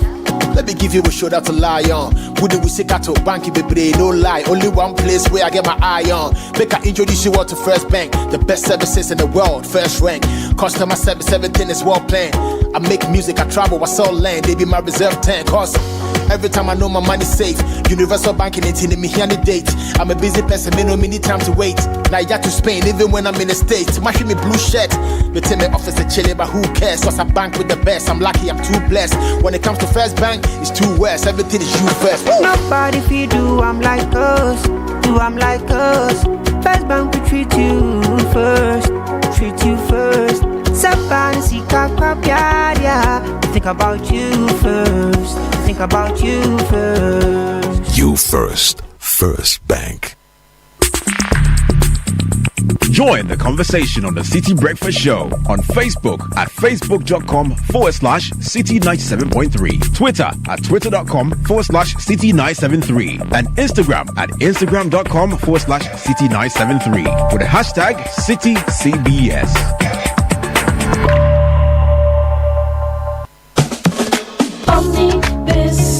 Bank is we're all. We've got what you need for your business and family. Whatever you need, you can count and call on us. Omni-Basic Bank. Omni-Basic Bank is we're all. We are not just another bank. Whatever you need, you can count and call on us. Omni-Basic Bank.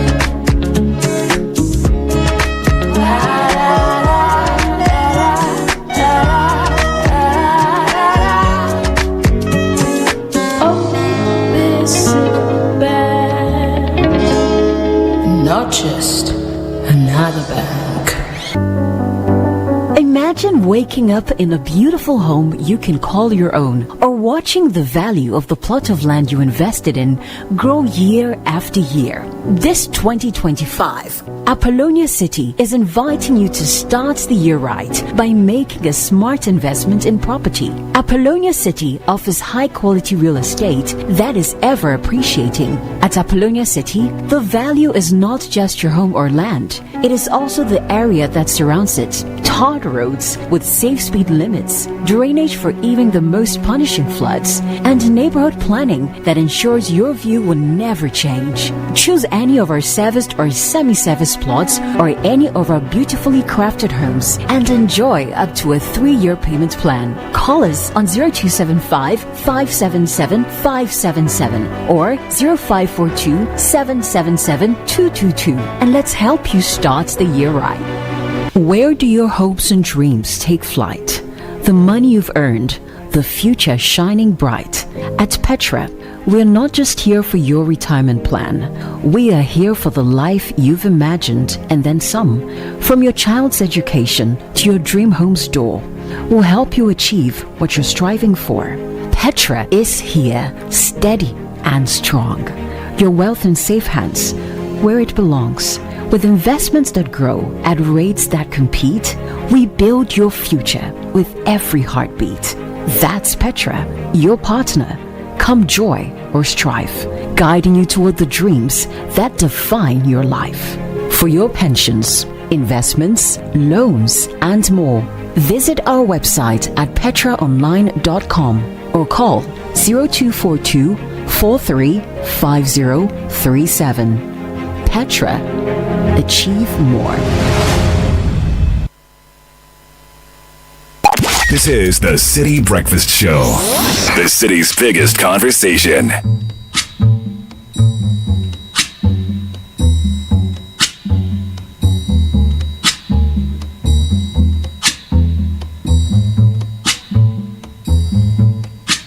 When the night has come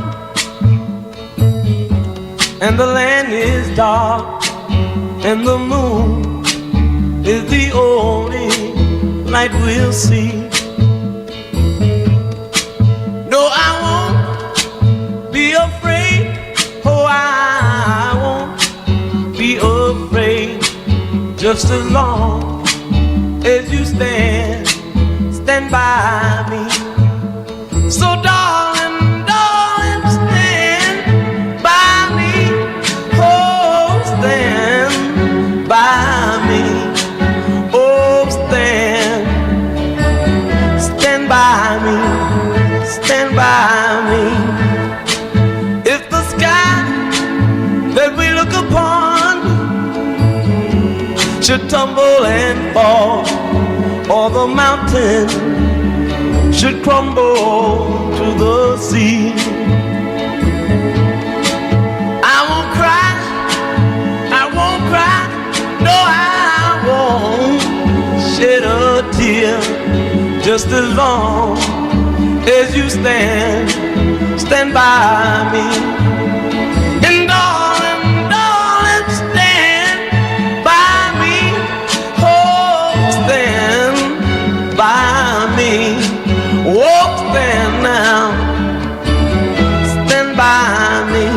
Stand by me. Unleashing the power of relevant radio. This is Citi 97.3. 17 minutes past the hour of 8, still on Citi Breakfast Show, talking about the challenge with Ghana football, the tragedy at Nsuatraman in the Bono region, the death of a football fan, and the actions that are expected. A couple of quick announcements before we jump in something else. Big concern about the deterioration, I'm not sure that's the right word, but I think that's the feeling we get of the Kwame Nkrumah Mausoleum. We'll talk about that briefly shortly.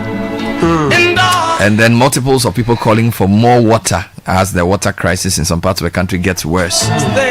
In the meantime, leader change with the university built for tomorrow's leaders. Heritage Christian University is set up to provide a missing link in tertiary education through creativity and innovation. Listen, since 2018, we have given out 450,000 Ghana cedis as startup grants to a number of our students to start their businesses. We place a huge emphasis on entrepreneurship, technology, practical learning with professional certification. We are accredited by GTech, located at Amasaman behind the Olympic Stadium.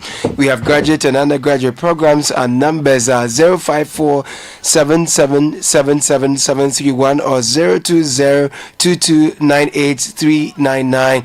hcuc.edu.gh is the website. Heritage Christian University, educating compassionate entrepreneurial leaders. It's time to maximize and grow your business exponentially. Just ask me, Udia Bisame, if you're a shop owner, seamstress, trader, mechanic, or artisan, or you own a hotel or hospital, or you have a phone, a TV, a car, a house, or any property you wish to sell, the Bisame app is here to help you connect to your customers. You need to register your business, reach more customers, and watch your sales soar. With this app, your security is assured. Locate the item you want to buy from any social media platform. Inform us at Bisame. A seller is called to bring the item to the office for inspection before you make payment, and then the item is shipped to you. We have an in-app video calls that helps gives you more safety. So download Bisame app on Google Play Store or the App Store today and unlock endless possibilities. Grow your business, connect with customers, and enjoy success with ease.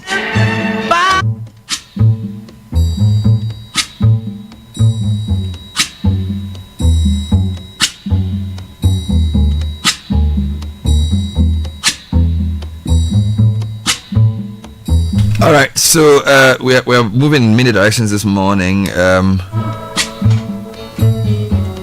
the land is dark. GFA said they have invoked Article 40 something. Article 14.2. 14.2 to shut down the stadium of the of Nsuatraman. What's the most important thing that needs to happen in your view? Well, I think that in order to forestall these things, put in place standards. The GFA has always said it has standards with this licensing departments. Before a club is licensed, you must be able to do A, B, C, D. So the question then becomes, how does somebody enter the facility with a knife? If those things are to be in place, how did the game get so out of hand yesterday with the several altercations that we saw between fans, players? How were the fans able to get access to the inner perimeter, for instance, to be able to engage? Who was in charge of the game? The match commissioner. At what point could he have determined that this environment was unsafe for playing football? Why did he allow the game to continue even in that state? Okay, so it's just the general outlook of what we consider a safe playing environment for football that needs to change. Can the sports minister do anything? Has he been sworn in yet? No, he hasn't been sworn in. Do you think he should get involved in this, or this is more security? Definitely, because the facility is not a private facility, you see, and that's why I've always told you this. The facilities are state-owned, either through from the NSA through to the municipal assemblies. Okay, so you do have a say on what goes on there. And the GFA has its own standards. But I'm saying that the state can also legislate and say, for football facilities or sporting facilities, this is what it must look like before we allow you to operate. So the GFA has its licensing regime, the state has its licensing regime. If you don't meet the state's licensing regime, you don't even cross to the GFA's licensing regime. Is this an isolated incident in terms of the lack of security? Yes. No, it's common. It's fairly common. So it just so happens that this one led to somebody's death. Yes, exactly. There have been several incidents of thuggery across the various divisions. Are there any stadiums notorious for this? I don't want to put any stadium on at the moment. Okay, but there are several incidents strewn across this country where on any given day you can get your ears boxed out for saying the wrong thing.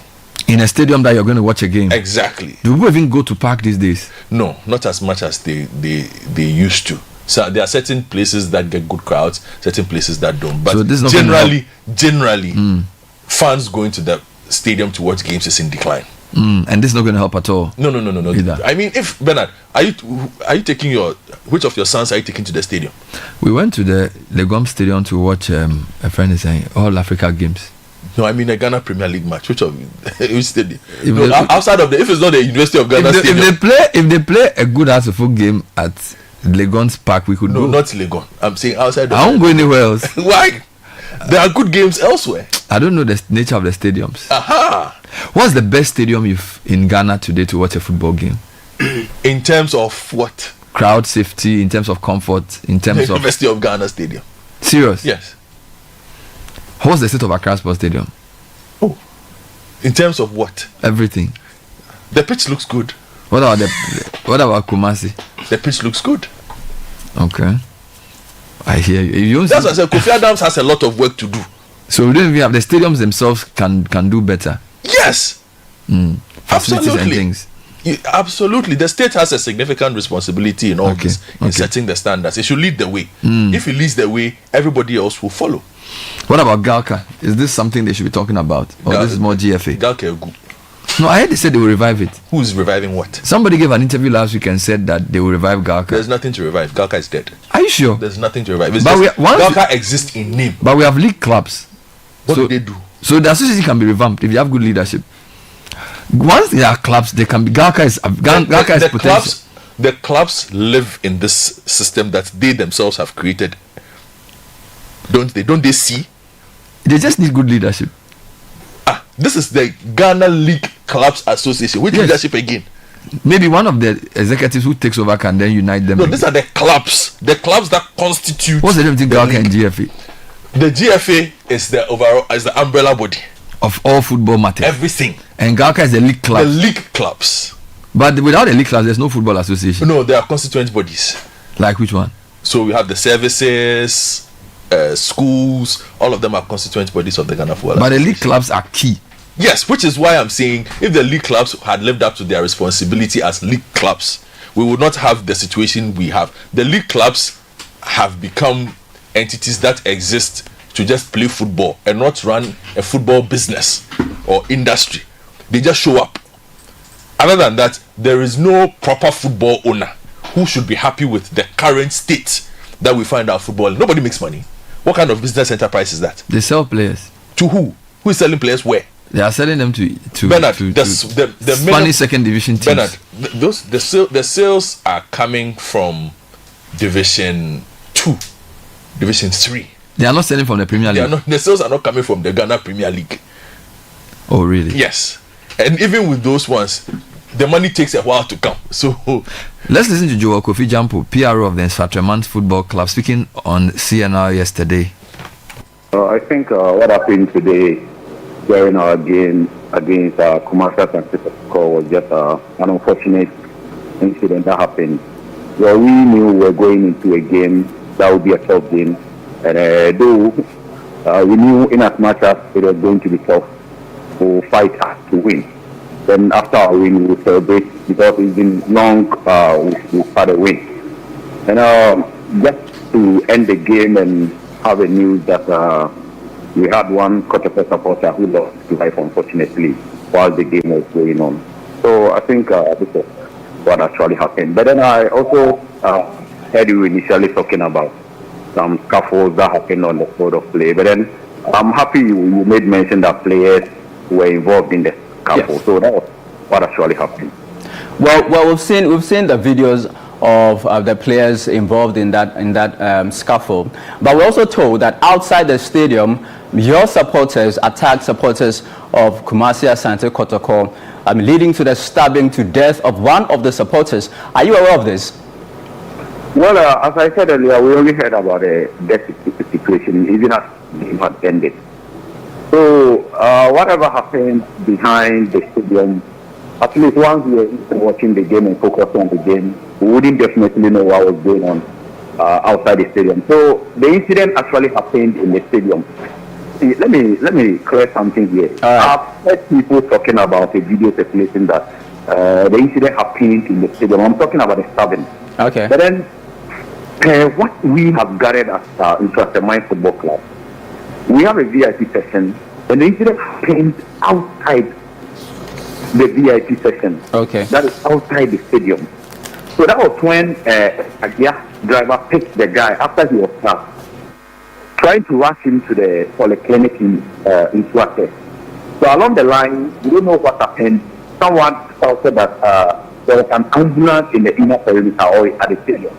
So they should rather call on the ambulance to come and take the victim to the hospital. So just when the guy had got down from the trachea to go and pick the victim, the ambulance, and then he fell down in the stadium.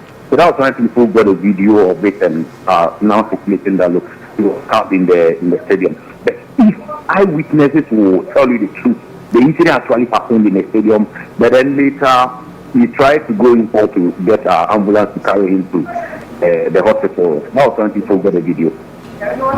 Now, Kotoko is also accusing your supporters of throwing missiles at their bench.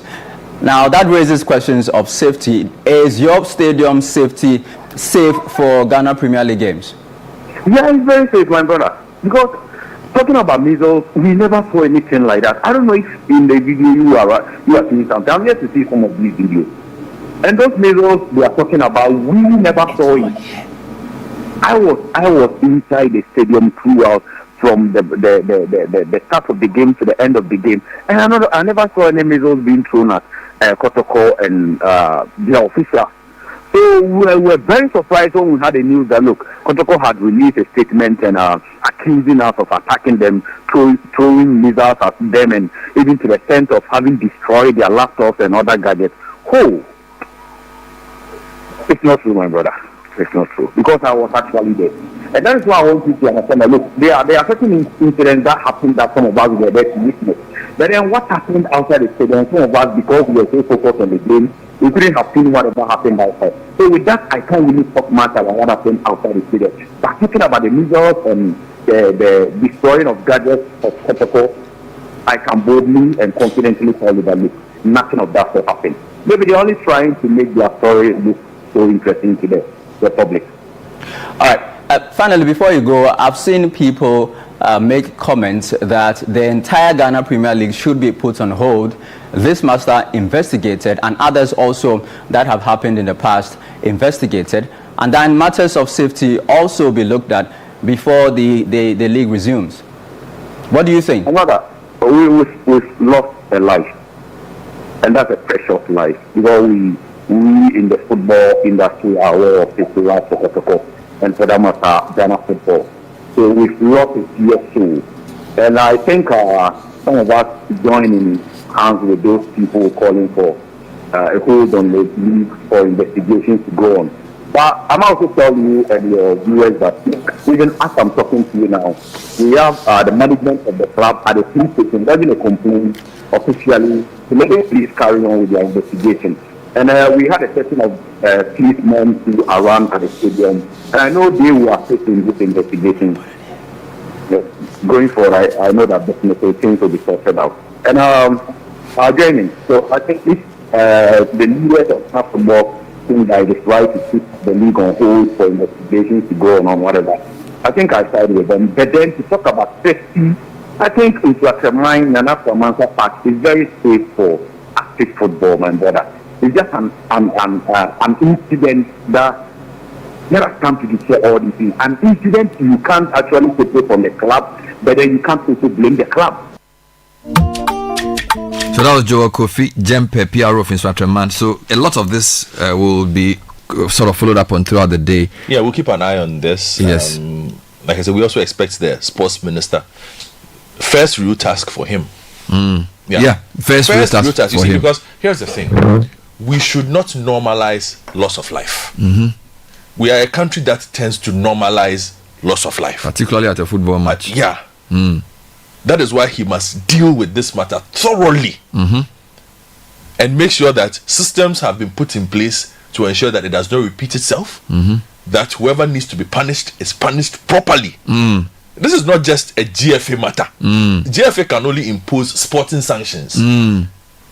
Criminality involved has to be dealt with by the police. Has to be dealt with, and the minister must insist that the police do its job well. The minister must insist that in Swatramine, as a football club, provide every single bit of evidence that they can, every kind of support to give closure to the family of Francis Frimpong. So you've been following this on the sports desk. Anything else to add before we move to the next? No, I think Godfred is one of our seniors on the sports desk. He said they all really really where it's reached now. And to go back to the fans, this has been coming. If we are being honest, there's too much fan violence in our league. Wow. There's too many. There are a few people going to watch. There's too much. Sometimes they are throwing stones at a bus. They are doing this. They are doing that. And the problem is now the teams start to retaliate against each other. So one team does it, and they're like, "Oh, don't worry, we'll meet you when you come to our exactly." So there's just too much, and it's just like this is at this point, if we can't look at it and say that we've gone too far at this point, and we need to review the fan culture in the Ghana Premier League, it will never change, because we should have done it a long time ago. We've let it keep getting worse, and now someone has paid the ultimate price, because people have been injured before, people have gone to hospital before. Wow. Property has been damaged. You haven't done anything. Now we have to do something. So I think in terms of the fan and the stadium experience, I think the police and the GFA, they need to collaborate a lot more seriously. The GFA needs to get serious about security, because the security is one of the biggest issues at Ghana Premier League games. How is it that they are always finding stones to throw? How did they get those things into the stadium? How they are always finding their way to the bus to destroy it. These things is happening. We are destroying Ghana football. It's happening. We are destroying, or we have destroyed? It has been destroyed. Right now, they are feeding on the carcass. Speaking of destroying, I'm not sure the adjective to use for the Kwame Nkrumah Museum. You went there, Bernard. So a week and a half ago, all right, a colleague called me and was like, "Godfred, you guys were the ones who said we should all support this Kwame Nkrumah when it was built. I think the first proper interview tour that was done, I went there. You yourself and Mr. Kwao. Everybody was talking about it, and I think it's become one of the most visited tourist attractions here. But and they make some good money too. Hopefully, according to the report we got last year when they started working. And I remember the program we did after the opening, even before, we spoke about the need to maintain that the standards must always be the standards of day one. The problem we have with our systems here are that the thing opens fresh. After 6 months, it looks like it's 5 years old. And that is what seems to be happening with the Kwame Nkrumah Museum. So a week and a half ago, my colleague called and said, "Oh, Godfred, I was at this place, ABC." And he knows the place pretty well, And I was like, "Oh, are you sure?" He was like, "Look, if you have time, take a look." Bernard, there's a lot that the people who run that facility need to do. It's the kind of place that must always look brand new. It is not that is its selling card, that it always looks good, always smells good. I don't know what it is with us and maintenance of washrooms. Why the washrooms have already started going down? We are not very good at maintaining washrooms. Why? Okay, but because the day I went there, they were working around the clock. Like the guys were cleaning the place every 5 minutes. They were happily working. Well, see if they are still happily cleaning the place. So what could have happened? I don't know. But the point is, they need to wake up before it gets out of hand. You see, the traffic won't drop, which is a good thing. They have numbers. We need people to always visit. But when the people visit, the quality of what they are coming to experience cannot be declined. So what has changed apart from what you are saying? The washrooms are not on top shape. Bernard, have you seen the fountain on? The fountain hasn't been on for a long time. The fountain was actually supposed to even be a fountain that it was sensory. Yes. So when you got close, it came, and there was some music as well. So it was a really nice fountain. Like when you go closer to it or you make some sound, it sort of changes. I hear it hasn't worked in a long time. Yes. The lawns are in poor shape as always. No longer green. Yeah, I mean, why? Is it that bad? Or it's just how bad should it get before it becomes bad? You need to send me videos or something. And by the way, those who visited the place, let me know. Is it Godfrey is saying that the Kwame Nkrumah Mausoleum has not been maintained, and we need to bring this up because there are other facilities that have been built as well. They are the Baltimore Sports Complex as well. I hope they are maintaining the place well, because these are all places that require that. And even the Legon Stadium. I was there last week. How is it? I was there last week. Is the grass okay? The grass needs work all the time because it's a football pitch and it's very busy. So that grass will need work every single day. I hope the place is clean. I used the washroom. So it was okay? It was usable.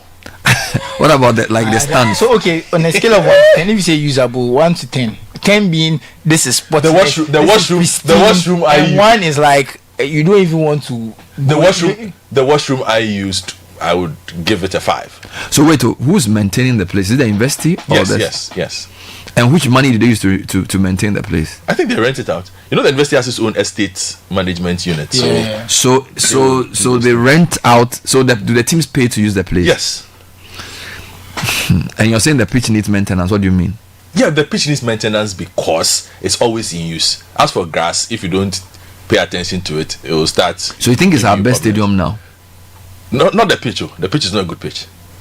The pitch is not a good pitch. No. That's what the pitch is. But it's a new place. No, but the pitch, we have pitch problems, Bernard. Is it because they use it for athletics? No, they don't use the pitch for athletics. No, they use tartan tracks. No, they throw like their field events. Oh no. I just think that when they find time and money, look, the pitch could be better. It could be better. We need to start having conversations about hybrid.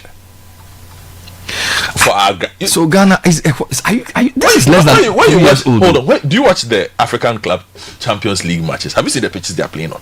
I do watch sometimes. Have you seen the pitches? Have you seen any of them? They are much good. They are good. Yes. Have you seen the pitches? So what? Ask us, what is the difference between those pitches and ours? But most of them have moved beyond just growing grass. Most of them are using the synthetic pitches. Is that what we should get?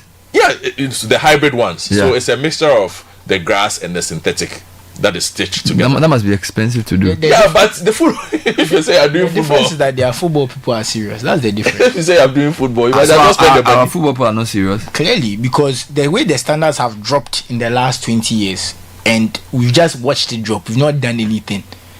That's the indicator. You are depressing me this morning. Yeah. See, Bernard, Salon from Ajengano. Good morning, guys. Godfrey is not lying about the KNMP at all. The place is messed up. Water is not flowing. The fountain is not working. It's not good at all. My last visit was on the 14th of December in 2024. So what you're saying is, if I have a visitor from somewhere and I want to show them Accra, and you know a lot of people who are interested in Africa, Pan-Africanism, they want to go to the Kwame Nkrumah Mausoleum. It's something that's like, oh, we have to go and see this, and we've let it just go. Who is in charge of the place? I think Mr. Kwa runs the place. Fred, you have to call them for us to talk to them. There's a library part. Have they put books in the library for the mausoleum? Yeah.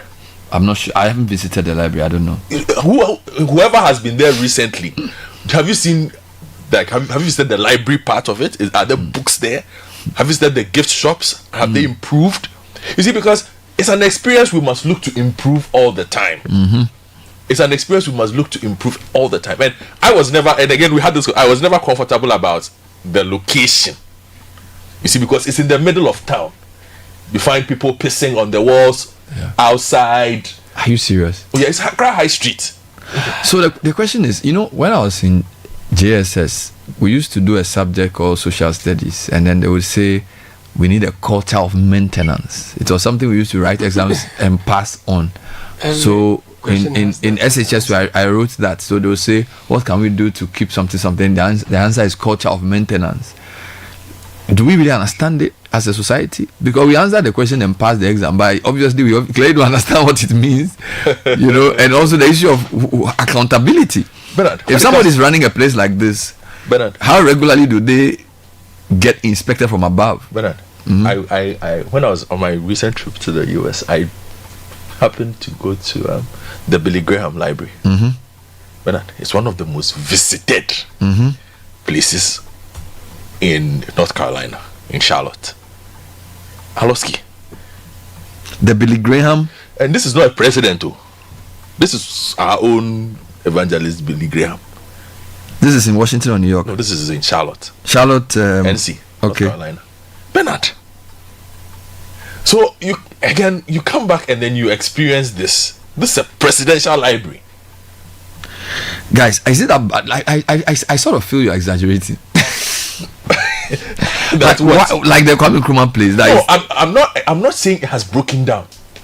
It's just like we've lost guard. We are losing guard. We don't want to lose guard. So they should maintain it at the highest level possible. Look, treat it like a 5-star hotel. But is it giving you 5-star revenue? So Bernard, let me answer that question. On 3rd November 2023, there was a publication attributed to the minister at the time, Dr. Ibrahim Mohammed Awal, and he said that revenue generated from the Kwame Nkrumah Memorial Park has shot up astronomically from 20,000 Ghana cedis to 1.1 million Ghana cedis every month. He stated that 50 more workers have been employed after the rehabilitation of the Memorial Park. Now, before the rehabilitation, this is a quote, they were doing 20,000 Ghana cedis a month.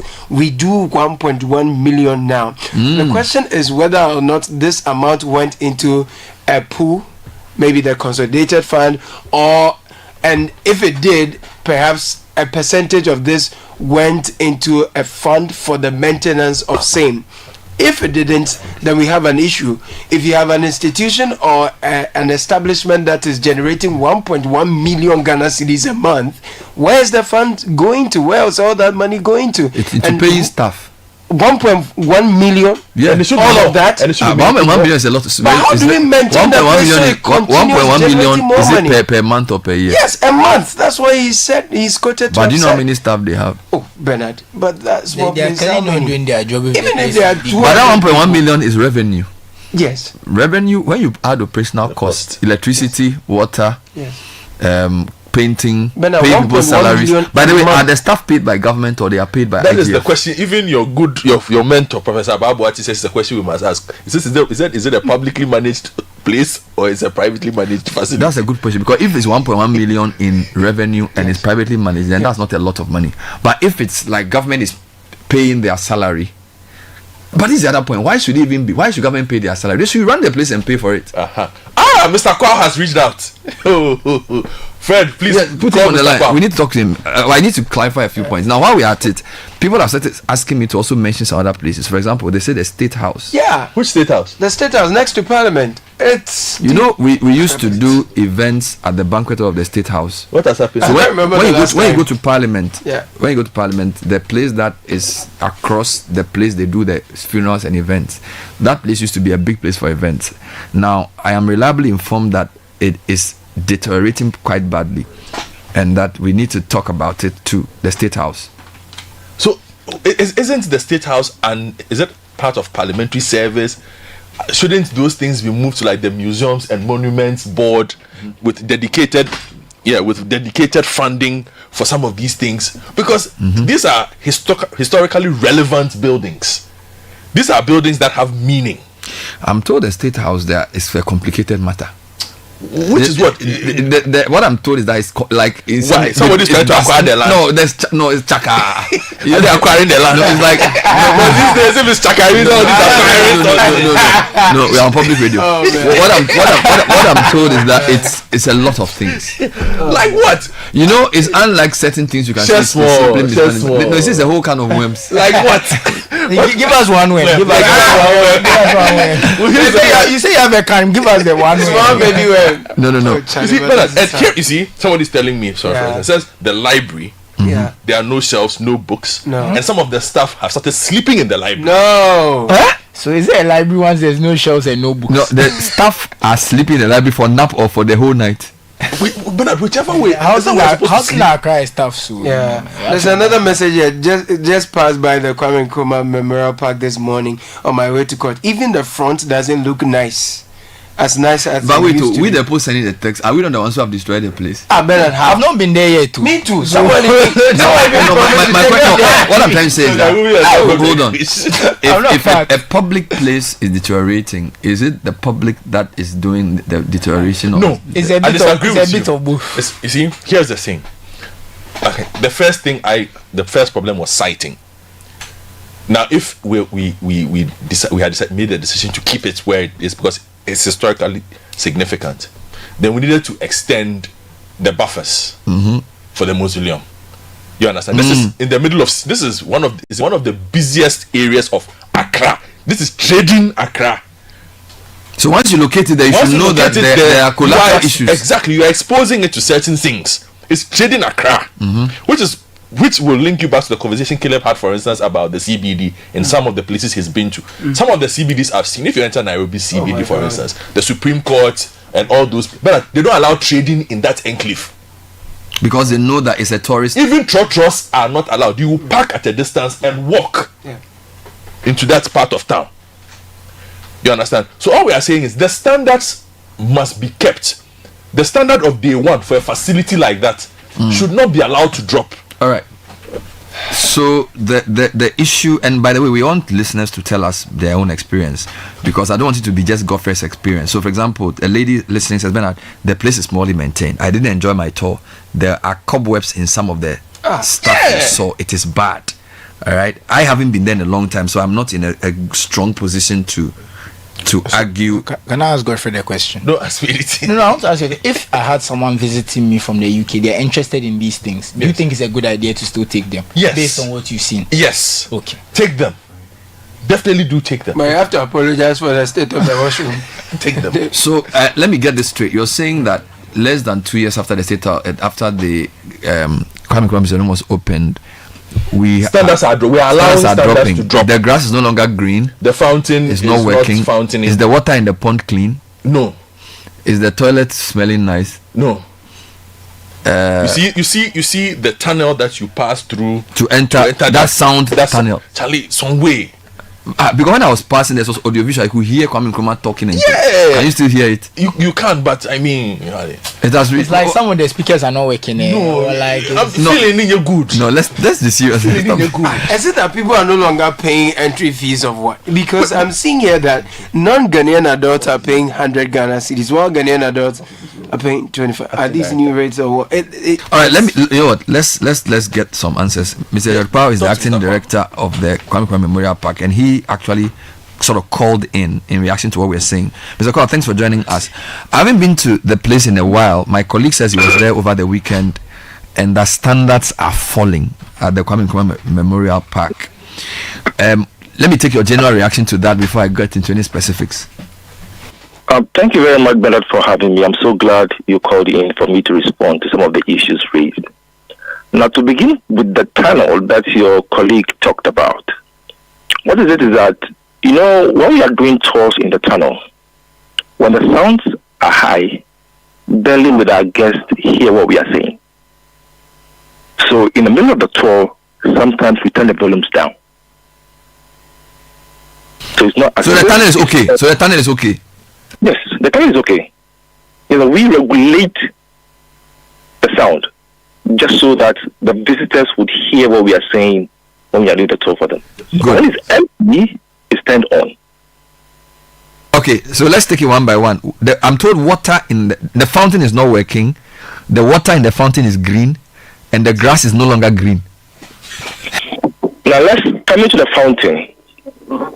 We rely solely on Ghana water for us to have the place running. The fountain is not sport.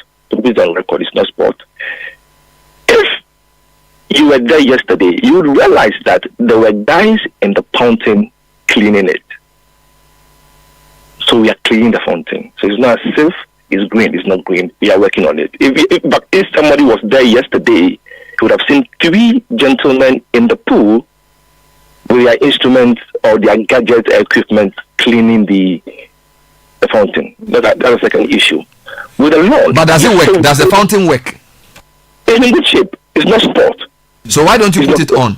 Because the day I came there, you showed me the fountain and even told me that it can react to sound and light and things. So like when I come closer to come, it was very nice and I was very attracted. But it's not. This is it. So the pumps installed in the fountain are supposed to have the water at a certain level for it to run. If the water is below that level, if you turn the fountain on, the pumps will shut down and get spoiled. So why is the water not at that level? Because we rely on Ghana water. Yes, about 2 weeks ago, they have tried to give us water to have it at a level for which we can run it. So Ghana water is not supplying enough water for you to run the fountain? Well, generally, the whole area, I would not just say it's just Kwame Nkrumah Park. And I think also around this time of the year is something we experience generally. So I will not just put the blame on Ghana water. This is a situation we find ourselves in. But luckily, somewhere last year, to late last year, we had approval for us to drill wells on the park. We have 2 wells now drilled. The same water thing is affecting the lawn. So we've had wells drilled with smoothing systems fixed on it, treated water that we are going to use now to do that. So if we just last week we are just trying a new irrigation system on the park. So we have tubes on the lawns now, trying to keep it green. And since we started about a week ago, the portion at which we try the tubes are turning green, which means that generally, if we apply the system all over this place, we are going to have it green. So we are hoping that in the next 2 months, the park is going to be green again, based on what we are doing to make sure that it becomes green. The first day I came, the toilets were really nice. I'm told the toilets are no longer at the same level they were the first week or first month. Can you confirm this and why? I would not really say that is the case. Now, what the problem we have is that the keys that were used for the locks generally were not supposed to be that type, which meant that if you get in, people are using it every now and then, it gets broken and we have to be fixing them every time. About 2 weeks ago, we brought in our carpenter to have a look at it and for us to see how best we can have that particular stuff, because it's a public space and what we have done now will not last. You change, it gets broken. You change, it gets broken. So that's what we are trying to fix now. Now, just last week, we had our plumber come to check what the problems were, if there were any in the washroom. And from what he told us, not much has to be done in terms of plumbing. Maybe a bit of cleaning, yes. So we are also on top of the cleaning company and the guys there to make sure that the place is always kept clean. So is it that for the toilets, more people, non-visitors also get to use it, and therefore there's more pressure for each visit in the place? All the experience we are having, that's the complaint I'm receiving from some of my people. So we are finding a way to that particular thing. But what it is that, Bernard, because of where our ticketing booth is located, you can have access to those facilities. People come in there, they go ask of the price of the entrance fees, and we turn up not going in anyway. So the same people will end up using the washrooms. So we're trying to find a way around this particular problem. So it means that the system to even check entry and payment is not working. You're doing cash. No, that's not the case. Before you access the main facility, as in getting access to the park itself, you must show a ticket. We have people there who check and make sure that you have a ticket before you can enter. But you can access the toilet without a ticket. That's where we are trying to have a solution to, as we speak. Yeah. The first time, fair enough. The first time I came, I thought people were supposed to buy tickets, but it looks like now people are taking cash. Is it a cash and carry now? I thought it was like an e-digital token system you had in place the first time we came. No, the first time you came was the same system. We are now having that system installed for us. So we have within this week or next week, you have the e-cash and the POS systems and the scan systems around for us to be able to accept. So for now, you are collecting cash. Yeah, we're collecting cash, but that will be solved within this week. Yeah. But how do you account for cash? Because I thought one of the best things about the place was the way you were supposed to manage the entry. Because once cash and carry comes in, money can come unaccounted for. And for a facility of that nature, it's not ideal to be collecting cash. We know this, right? No, there's a system in place to make sure that that does not happen. So cash collected are properly accounted for. I can assure you on that. So how long have you been going without the e-system? Since it was the place was recommissioned, we've not had an e-system yet. So it's almost a year and a half or even 2 years, right? Well, it's something we are working around the clock to have it fixed. The clock is very long. All right. Your restaurants are not working, I'm told, correct? So the restaurant is supposed to start operation very soon. We've had engagement as of last week, and they are taking steps to make sure they start operating very soon. Yeah. Your libraries are not functioning. No shelves, no books. The library space is something that we are now working on. It's supposed to be an e-library system, so we now trying to engage the library authority to help us find a system that will work for the library space. Yeah. So I'm told staff even sleep in the library. No, I'm not aware of any staff sleeping in the library. Honestly, it's a place that is like lock and key, so I don't know how somebody can easily. I'll find out. But as far as I know, as to speak, it's an lock and key, so nobody can have access to it. So a lot of things I'm asking you, you are either saying you are working on it or very soon it will be done. That seems to be a challenge, right? Most of the things and these are things that people are pointing out as we are doing the interview. So for a place that was so well hyped and supported with funding from the World Bank and the rest of it, isn't it disappointing that in less than 2 years we're having all these complaints and all these problems? I mean, but I wouldn't say the place has been run down. It's something that I would say. Yeah, we have challenges here and there, but it is our intention to have all of them fixed. Okay, now in terms of revenue, the previous minister said you were getting over $1 million a month. Is that the amount? Are you able to tell us how patronages and how revenues are?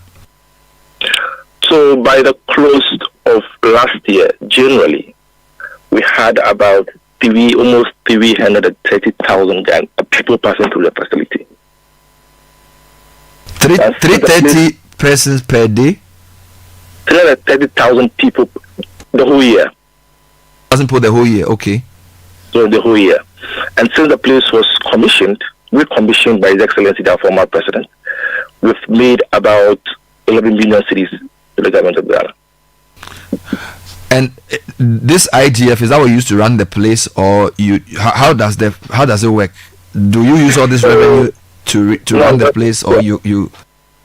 There's a capping system where the government of Ghana takes 33% of the amount we generate, and 66% is held on back for us to do the maintenance and other things we need to do. And since then, any request we make to our ministry is always approved for us to have those things done. So you don't have any problem in terms of cash flow? No, we don't have any problems. Are your staff paid using the 66% IGF, or they are paid from a different source? And so, majority of us are paid by the government. We are government employees, so we get our pay through government. We just get a couple of guides who are paid through our IGS system because the numbers for the site guiding are quite low, so we have some people we've engaged who are helping us with that. So roughly how many staff do you have? Hello? I'm saying, what's your staff size? So currently we are about 29. And this is permanent and partial staff? Yes. Permanent and contract staff, yeah. Only 29? 29, yeah. And on average, how many people come there in a day? In a day, on a very busy day, you could make no less than 1,000 people. Are there any staff areas you need? Are there any specialities you need more of to run the place more efficiently, or the 29 enough? Currently, I would say for now, I think it's enough.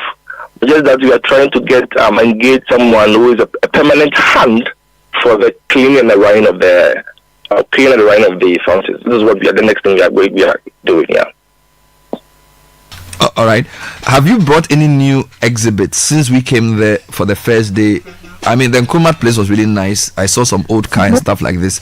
But one of the things about these places is that new things are brought in to make the place a bit better. You know, and not to, for example, I think a few months ago, some of the Ashanti exhibits that the British stole have been brought back to us. Could you have made an application that they bring some to your place? Because now I think you are attracting almost all the visitors now. Have you had any new exhibits in the past year that would make a visitor want to come back? We've not had a new set yet. Just last week, I spoke with one of the curators of the Museums and Monuments Board who helped us to set the place up for the what we see now. And we discussed that we need to have new ones because there are even pictures. We have situations where some countries will come and they are more or less not represented on the park, in the museum. So we have to change some of them, take some out and bring some in. So I just engaged just last week, I engaged one of the officers at the Museum of Monuments Board for us to have a discussion on how to change all the pictures. And it's just to bring everybody in. Yeah. All right. Now, you've promised me a lot of things. You say the restaurant will work next week. The fountain will be up next week. The toilet will smell better next week. And you are also saying the grass will also be greener next week. Well, we are now doing we just started trying the irrigation tubes we got for that. And where we tried it, we are seeing a difference. So we are applying same on the whole park. And we know it's going to work to keep the place all. Now, I know because you're a public servant, you may not be able to say a lot of things. People are even claiming that you are working from the VIP side and that you and your staff don't even have the right furniture to work with and that you are just managing. But you may not want to say this on air. But since we've already started this interview, is it true that the furniture you're supposed to use and some of the furniture your staff needs is not in and that you are working from a place which is not really the ideal place so far? Yes, we have furniture challenge. Yes, since when the place was built, we're supposed to, or recommission, we're supposed to have all that done, but unfortunately, it was not done for us. But so you and your staff don't have furniture? No, we don't have furniture. Some of them, not. I would not say everybody does not have furniture. Some don't have, but in the face of all that, it's not affecting what we do. We are doing our mandate. No, Mr. Kwao. Even if you don't give me furniture, I can't work. So I don't know what you are saying. That why? So you are working from the VIP side, which is not your real office, and you are having to make do with temporary furniture whilst you wait for a place that generates 11 million in a year, or is it 11 million?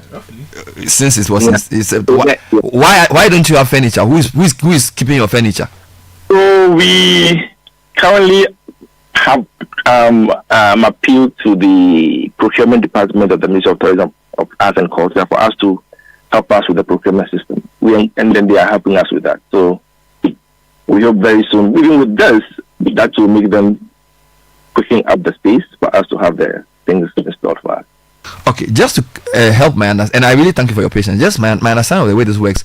So, are you staff of Ghana Tourist Board or Ministry of Tourism, or what is? Where were you seconded from as a team to go and work there? The park is an agency under the Ministry of Tourism and Agriculture.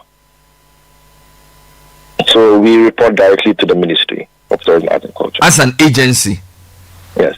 Good. So, just like the GTA is also an agency under the Ministry of Tourism and Agriculture, National Community and Culture and Tourism. So all of us are under the Ministry of Tourism and Agriculture. And so you guys are tour guides by training, or what? What's your profession? No, we have not all of us are tour guides. We have accountants there. We have other staff there. We have different categories. We have an auditor. We have a marketing team. A marketing person at our place. So, and we also have just that majority of the work are the side guides, those educational guides who are taking the people down. So we have principal curators, senior curators, and curators and educational guides. So most of the talking and education is done by the educational guides. Okay, would it be? Is there a considerable thought to say, okay, I'm looking for a good word, to say let a private entity run the place by way of management, and yet you, the professional tour people, will provide the services, so that, for example, you've told me that you make some money, 66% is what you use, 33% goes to government and that kind of thing, and you don't even have furniture, right? So if I give the place to a private facility manager to manage, whilst you, the tour professionals, still help with the tour guiding and the other things, would that be a better arrangement? I don't see what that should be, and in any case, it doesn't lie with me to say that. Okay. And besides that, it is for all of us to also make sure that things are done. So, is it to say that if the thing is being run by a private person, quote unquote, becomes a better place? I don't share that opinion. Okay, finally, I think that may not be that may be the right question to the wrong person. Finally, I think when we spoke the last time I came, you said it was an amphitheater that would be available for rent for the public. Yeah. Events. Is that in use? Are people renting it? People are renting it. Yes, it's happening. We've had several programs at that place. People are using it to rent it to have their programs. Yeah. Okay. Finally, usually for places like this, you would have regular media adverts of what they are doing. So usually, like if there's an event there, music concert, which then enhances the appeal of the place. I stand to be corrected, but I don't get to hear a lot about what's going on there. People really come to the place, but I've not seen a linkage with events where there's a regular announcement of what's happening at the venue this weekend, who's on, which artist is coming, which musician is performing, that type of thing. Is it early days yet, or is it that they are announced but I don't get to hear? So you're just making reference to musical events and stuff. Since the place was commissioned with the Big Bash, we've not had any such events like musical shows and stuff. We've had like TV3 coming to do the launch of the Miss Malaika and other things happening. As much as possible, also what we try to do is to also make the place as quiet as it should be for the old man. What sometimes is get lost on some of us is the fact that where we are is a cemetery, literally. We have two prominent people of our land buried there. We don't want to be having noises. With respect to our culture, that aspect is also part of us. So as far as music and shows are concerned, we've really not entertained that, to say so. Just so that we are also minded by the fact that we are Ghanaians and we respect our dead, and since the place is a cemetery, we must keep it as such. So we tried as much as possible not to make the place too noisy for the old man and the old lady. All right, I think that's fair, but I think there can still be profitable events that are not noisy in nature that can help enhance your revenue. Finally, go ahead. So you've had such events. Yeah. Good. Lastly, and so I keep saying finally because people are quite interested in this topic. On 24th December, I received a message from a prominent citizen of the country whose name I'm not mentioning, but it says, Bernard, 2 months ago in October, So he sent this message in December. My secondary school year mates from various schools visited the Nkrumah Mausoleum. Our association over the years has toured virtually the whole of Ghana.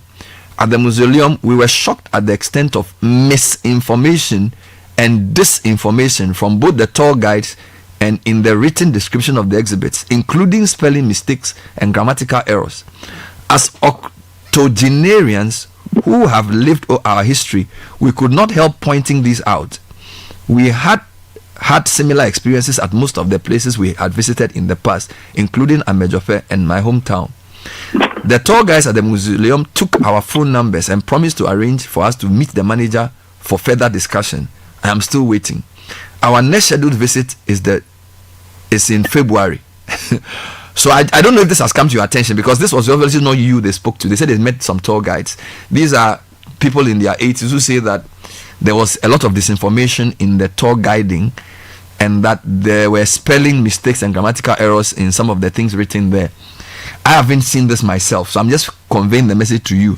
Has this been brought to your attention as the man who runs the place? And if it has, what have you done? Yes, something like that was brought to my attention.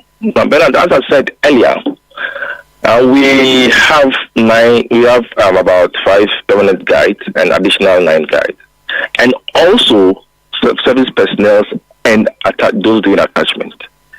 So sometimes the way some of them will present the information is a bit challenging. So I'll admit on that, and it's something that I've always made sure that the person on the team tries to fix.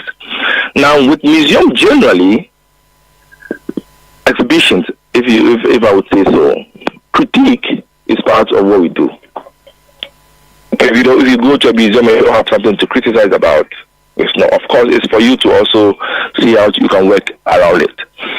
So it's something we work on. But the thing is that critique is part of museum work, and it's always taken in good faith. All right. We'll work on it. Yeah. When the things you promise are done, please let me know so we can come and do another tour. Sure, Bernard. Could you kindly share your contact privately, and then we can have that. When anytime I'll call you for us to have that discussion. Yeah. I'll send you my number. Thank you, Mr. Kwao. Yes, my president is acting director, Kwame Nkrumah Memorial Park. And I need to say that we hadn't planned to call him. He, on his own, had the program and sort of asked us to call him. Yeah. And he's answered the question in good faith. And I noticed that a lot of you are not happy. Yeah. We are all. It's good that there's something we all feel emotional about, which is Kwame Nkrumah Memorial Park, and we should use it as an entry point into the need for better culture of maintenance. You went there and you brought this whole trouble for the man. Are you happy with what you heard? Bernard, it's a crime scene. Oh, is it that bad? Bernard, how's where the tomb is like? I'm coming, Bernard. This morning, last week, we gave Honorable Namumu homework. Yeah. She did the homework. Yeah. Okay. I'm happy to say she did the work. Okay. This was the yet to be at the time. She hadn't even been. She hadn't been. She did the work. So and today is Tansi's turn. Today is dear aunt Abla Gomashi. Yeah. She should storm there. She should move her car quickly this morning. Quickly. To the place, to the crime scene at High Street. Quickly. With and cordon off the place with yellow tape. And for the next 2 months, in fact, she should work from there. She should work from there. It's not joke. She should move there now. She should move there this morning. Have you seen this morning? Yes, this morning. You should storm there. There is nothing else to do. Go there. You see, do you know why? Yeah. Why? There isn't a single monument that makes as much money for the ministry as that monument. Yeah. Mm-hmm. 2, the historical value of that monument is unmatched in this country. Every time a visitor comes in and sees the state in which you keep the place, the visitor goes away with the impression that this country is not serious about preserving the memory of this person. That I have sat in a plane from my country, paid hotel to spend a day or 2 visiting. 3, that there haven't been additions to the exhibit. It's a bit worrisome. Yep. Because it's been 2 years. Charlie? That leads me to think that Mr. Kwao might be a brilliant tour guide, but might not be a curator. I think those are two different skill those sets. who know the space will tell you that perhaps we require somebody of a different skill set to be able to attract even the items required. Because look, if you go to some of the American universities, they have Kwame Nkrumah's letters. A lot of them have access to other Kwame Nkrumah things. I think if you went to Guinea, you would find some of his things there. Some of his things there. There should be active conversation to get them to be brought to get those things there. To enhance the appeal spoke of about the things to other place. Look, you spoke about other activities. By now, we should have had the trial of Kwame Nkrumah, Kweku Mensah Bonsu's seminal play on rotation there. At the amphitheater. Chief should be commissioned to do a performance every week or every month that people can come and watch. The standards required of that facility are world-class standards. To be able to meet those standards, you need world-class people. You need to raise your game. It looks like we just painted the place, put it up. People were complaining that Kwame Nkrumah didn't have a befitting edifice. We've given him one, and they went to sleep. It makes money. That is not it. So this morning, you see, apparently somebody is telling me Harvard has almost every single speech Kwame Nkrumah has ever written. Wow. Can you imagine? Talk to Harvard University. Yeah. They should lend it to you. Oh, we want it for a month or two. Can even create a Harvard gallery somewhere. Yeah, they should lend it to us. If they don't give it to us, they should lend it to us. Create a Kwame Nkrumah month of speeches where people come and know that for 1 month they have access to just the Kwame Nkrumah speeches. Call that Professor nobody has Champon seen. of Harvard, who will come and give you some lectures. But the facility management bit is the problem. It's disappointing for me, Bernard. There's a very interesting testing. I'm coming. You raised 7 points of facility management, none of which had been met. All are being worked on. Next week. What's next week? It will take a week to grow the lawn. You see, it take a week to mow it. The fountain, they are in there. It will take a week. No, it says some of them next week, some of them in a month. Bernard, how did it take a week to improve the smell in the toilet? Toilet or boom? Too many people go there. No, Bernard. The entry. Let me be fair. When you enter the place to the main entrance, that's when you access the main facility. But the way the place is, you can enter the toilet from the side. No, so the people from the Mensa Guinea and things generally now, they storm the toilet. When you enter the place, the sense that meets you, the vibe is overwhelming. The restaurant is not working. He said next week it will work. The restaurant has been open for 2 years. Why is it not working? Look, the first time I went there, I visited the gift shop they had. Yeah. The first time I went there. Yeah. And funny enough, when I got there, the people knew me again. They caught you. They caught me, so they were pretty nice to me. Okay, but they should have added up. We need to see a bit more. It's not about kebab and popcorn. That is not why people go there. People don't go there to buy kebab and popcorn. There's a very interesting message here. Read it for me. The place has 2 prominent people buried there, so they don't want to make noise. Why would they wake up? It will disturb their sleep. What is this? The final one is Bernard, where Kwame Nkrumah, and that brings me to the point where Kwame Nkrumah is buried, and his wife is buried there. Fatia is also buried there. Bernard, the specific final resting ground of Kwame Nkrumah within the mausoleum itself doesn't look good. Oh, no. I have pictures. The renovation didn't affect that. No, Bernard. You see, that is at the heart of the whole place. It's basically the final place. That was where the place was before we even did the renovation. So, by the way the tour has been designed, it is where you end. Finally. Bernard, the tour is designed that it prepares your mind to enter hallowed grounds. Okay. Bernard, you get there and you Charlie, somebody is sitting on the tomb. Charlie, what is this? It's chipping away. Look, that place is supposed to, like, when you enter it, reverence. Yes. And the people haven't treated it with the required reverence themselves. When you say the minister to go there, is it not showmanship? Don't you think? No. Don't you think she needs to rather say, Ghana? Kwame Nkrumah. They say they are an agency of the ministry. Yeah. She should write to them and ask for a situational report. No. And then use the information to decide, based on the new policy or whatever policy they have, whether they are running the place. No. But she needs to see it for herself. See, but the reason why I'm saying, but now that we said it on there, they'll make everything jet. So when she goes, she no, they can't make it. Mr. Kwao. It's too bad for them to. Mr. Kwao was being generous. He doesn't have furniture in his office. He doesn't have furniture. How does he not have furniture in his office? He doesn't have a chair. How? Mr. Kwao doesn't have a chair. I'm sure when you're after more than a year sitting on the floor with his phone talking to you. No, Mr. Kwao doesn't have a chair. How does? But why would? But you see, okay. If we had furniture, guys, hold on. He doesn't have a chair. If we are going to, if we are going to say that they are not running the place well, but we should be sympathetic to the fact that why will he not have a chair? Yes, but that is the. But that cannot be his fault. No, but that is why I am saying that we need the minister. This is not something she can write a letter about. For the value of the place, it requires her to show up there and make sure that things are done properly. Look, by next week or next month, that place should be handed over to a different group to handle. No, I think you are going too far. No. I'm not talking about Mr. Kwao. I'm talking about the facility, sanitation and things. Do they have a facility no, they have a cleaning. manager? They said they have a cleaning company. Do they have a facility manager? That's different.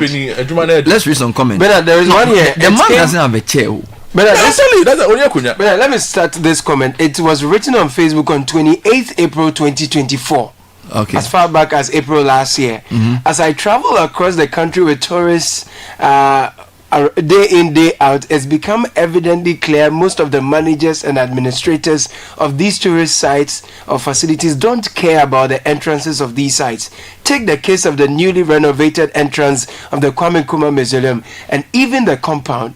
It's always filthy, and some of the amenities have started deteriorating April last year without maintenance. Yes. What are these facility managers and their staff doing to make their entrances cleaned?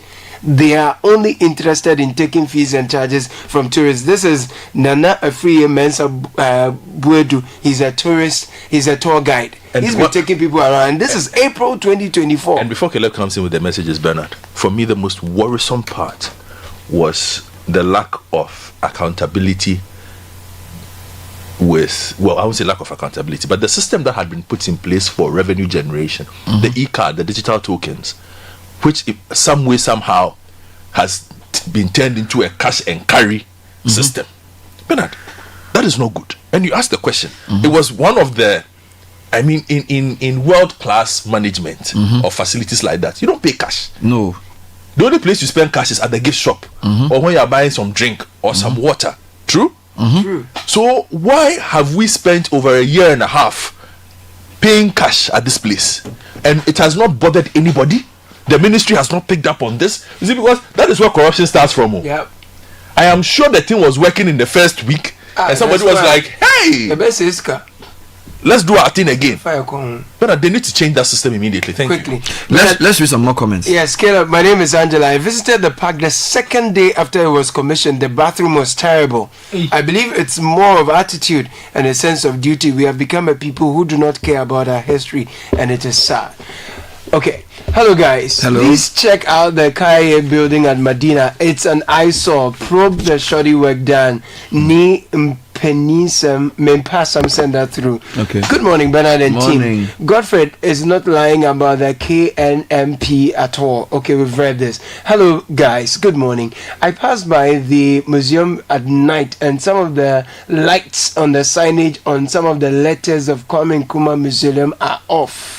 Oh, seriously? Oh my God! That's how you know it's in bad shape. When even the the lights that's what next week. Found the letters. David Kofi Sananu Kulavuma from Ashama Newtown. Good morning, Bernard and team. Trust you guys are doing well. Great talk of the washrooms. I went to WAEC. Okay. He went to WAEC on Thursday to pick up results, and I visited their washroom. Trust me, I wasn't able to use it. When they say something is very bad, visit the washroom and you will come out doing the thing on your... Okay, sorry. Oh, Charlie. The Kwame Nkrumah Museum isn't good to talk about. When I visited with my daughter from Germany, the lady at the entrance wasn't friendly. The toilet was an eyesore. Even my daughter couldn't use the toilet. She was charged as a foreigner. Even though I, the father, am a Ghanaian. Now I'm coming home again with my whole family. The museum isn't on our agenda. Derek from Germany, Berlin in Germany. Ridge Hospital, its washroom is also choked. Wow. Maybe the president should appoint a national washrooms minister. It's terrible. Public facility washrooms in Ghana, they don't forget to. Either they are locked because water is not flowing or something. From ministries to... As for public facilities in this country, every washroom is locked. Continue. But I was at the Kwame Nkrumah after election. I was at the Kwame Nkrumah Memorial Park on 15th December. Some taps were not working. The grass was patchy and dry. Was patched. The fountain was off, and the area around the fountain was extremely hot. The fountain being on will regulate the temperature, especially because of the tiled surface. I encountered a guide who couldn't explain. I asked a question, and the response was, "That's what I was told to tell guests." Mimi from Pokwasi. Good morning, Mimi. Morning. Also, the Kwame Nkrumah Museum. Why isn't there a gift shop with commissioned memorabilia like shorts, caps, mugs, etc., and reprints of all his books? There should be a business. The library must have all his writings for research purposes. 1 million CDs a month, and you can't buy a tank and a pump. And from Spintex is not enthused. You see, and somebody was just telling me that, for instance, because the lawyers work across the street, yes, a lot of them have actually inquired whether they can use the library facility there whilst waiting to go to court. People are sleeping there. But the library is not functional. There are no books. So that would have been another avenue for revenue. So library membership. You buy a library membership card. So Ghana, what is our problem? I don't know. Somebody has brought 3.5 million to renovate. IMF money. Just run the thing well so you can have. Excellence is even if your signboard is not on properly. Just clearly there's no. Let's read more. Finish. Bernard, I'm Tony from Spintex. I'm listening to your show. In the year 2012, while preparing for my WAC, I visited the library at the Cultural Center in Kumasi, and other secondary schools around all came on daily basis. The librarian was overwhelmed with turnouts of students. Trust me, you wouldn't find a place to sit if you don't come early. Some students even sat on the walls to study, but today it is fading away. Okay, the key to real development is to make as many public sector entities self-financing. Once they move from being on government subvention, they will seriously look at how to manage it. The management should also be rewarded for good stewardship, and poor service should lead to termination of contract. So we are not saying they should privatize it, but I think the whole idea of government paying them as government staff, I think they should be paid from the money they generate. Honestly, because then they will be more serious. I mean, a few more comments. But the gentleman running the Kwame Nkrumah Museum should be sacked immediately. He's just making up excuses. Hello, Bernard. I recently received visitors from Ethiopia who wanted to visit the Kwame Nkrumah Museum so badly. The entire yard area was full of rubbish. Seriously? Pure water sachet all over the place. They allowed the school children who mostly visit the place to litter all over the place. They don't even ensure strict no litter policy there. Bernard, it's so sad. We should bow our heads in shame. What at all is wrong with us? Good morning. I think blaming Ghana Water is very unfortunate. They can easily get poly tanks and buy water like what most of us do. So are they saying without water there isn't any fallback procedure in place for water supply? What is this country coming to? This one I have to reply to Robbie, because I think the water should be running. We shouldn't even need to all have water tanks, be buying water and things. That's not the ideal situation. No, so but the point is, in the absence of that, you must take responsibility. I agree with you, but I feel like if you're running a place of such high standards, you're charging people. You should have a backup for sure. Marketed the fountain as one of the things to have. Even if there's no water, you should make the water available, because you are still charging people for the thing. You get it? But to say Ghana Water, did you promise people that you have fountain when Ghana Water is working? Once you collect money from people, you have to have a certain minimum standard. It's like, can I go to a hotel and say there's no Ghana Water company? So Ghana Water thing, I feel like it's also there's a new dimension to the problems. There is a contractor causing chaos in front of the Kwame Nkrumah Park. They've dug up the pavement, left blocks scattered, and are laying cables all the way to the Bank of Ghana area, leaving a mess behind. Charlie, the research work, it go hard for Tom Hammer go tire because this is what is coming to research. Honestly, the man is not on top of issues. Everything is either last week or 2 weeks ago. This is terrible. Typical Ghanaian mindset. Very sad. Mama D is not happy. Charlie Ghana, and then let me continue for you. Says Bernard, he's asking to explain why they allow people to loiter and sleep in front of the mausoleum. You see all kinds of people sleeping and gathering later. They see that was the location challenge I was discussing with you.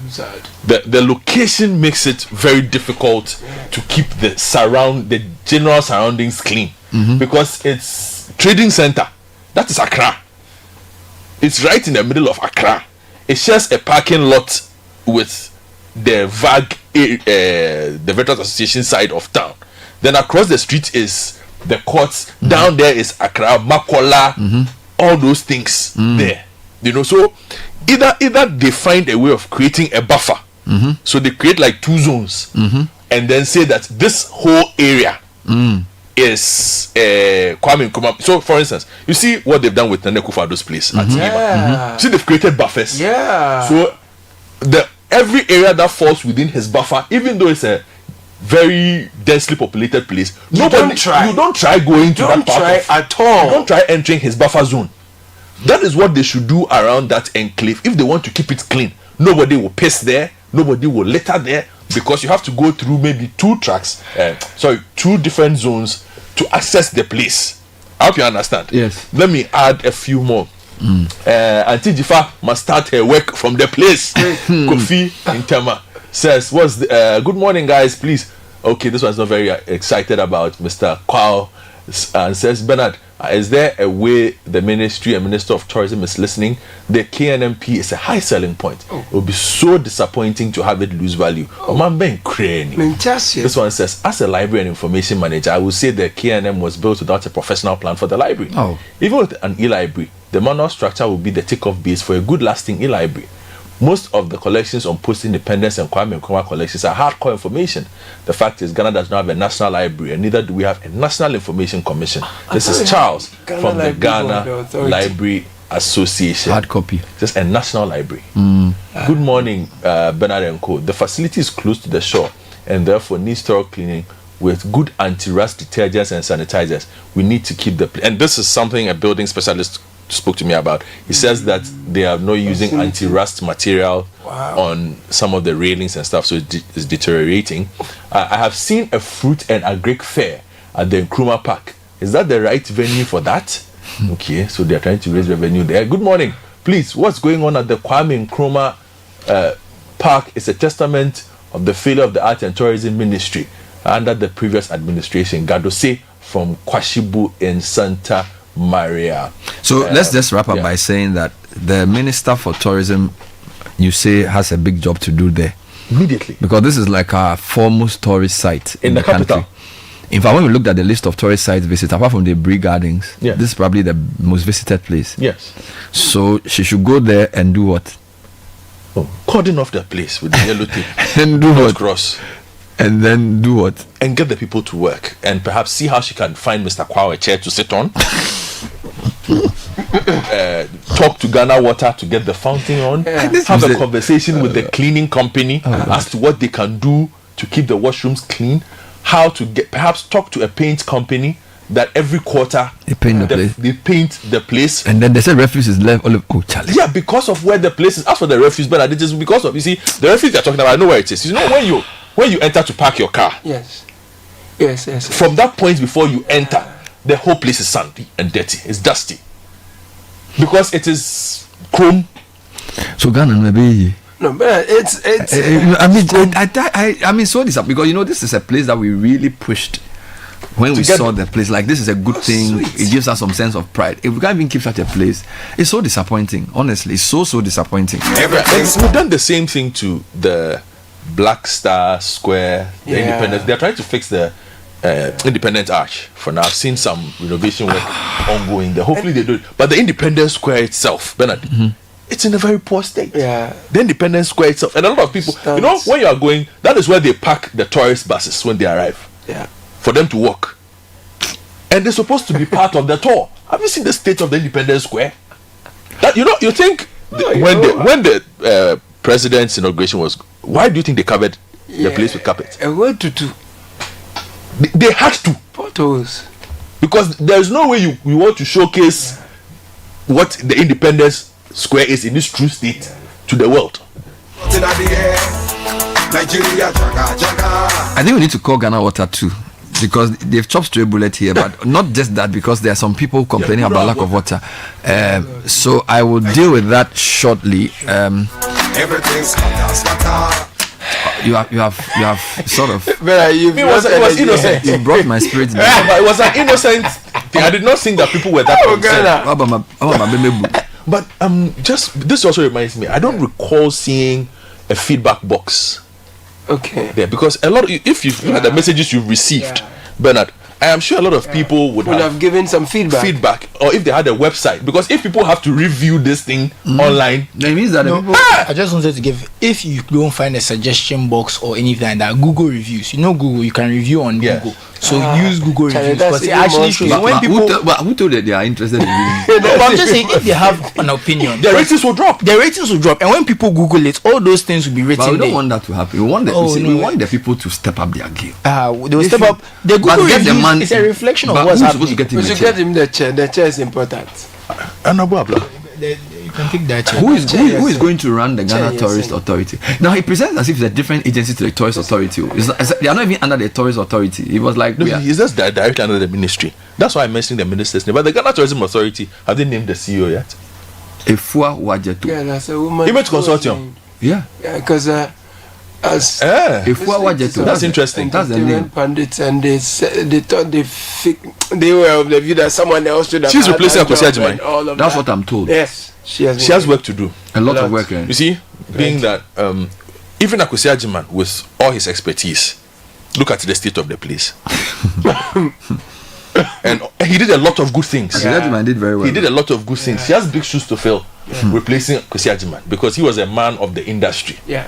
Image Consortium have done a couple of exhibitions and stuff. She's in the space, but I don't know her too well. But time will tell. All right, but we need a proper campaign also. You see, part of this field thing is very cultural. I've said where 3 or more Ghanaians sit for 5 minutes. If you wanna why whether it's in church, it's in the mosque, in the bus, funeral, party.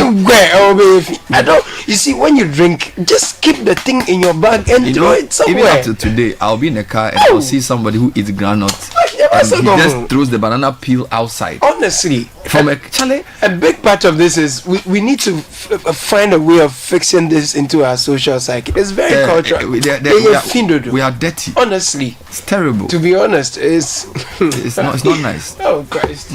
As my uncle said, like it's not good.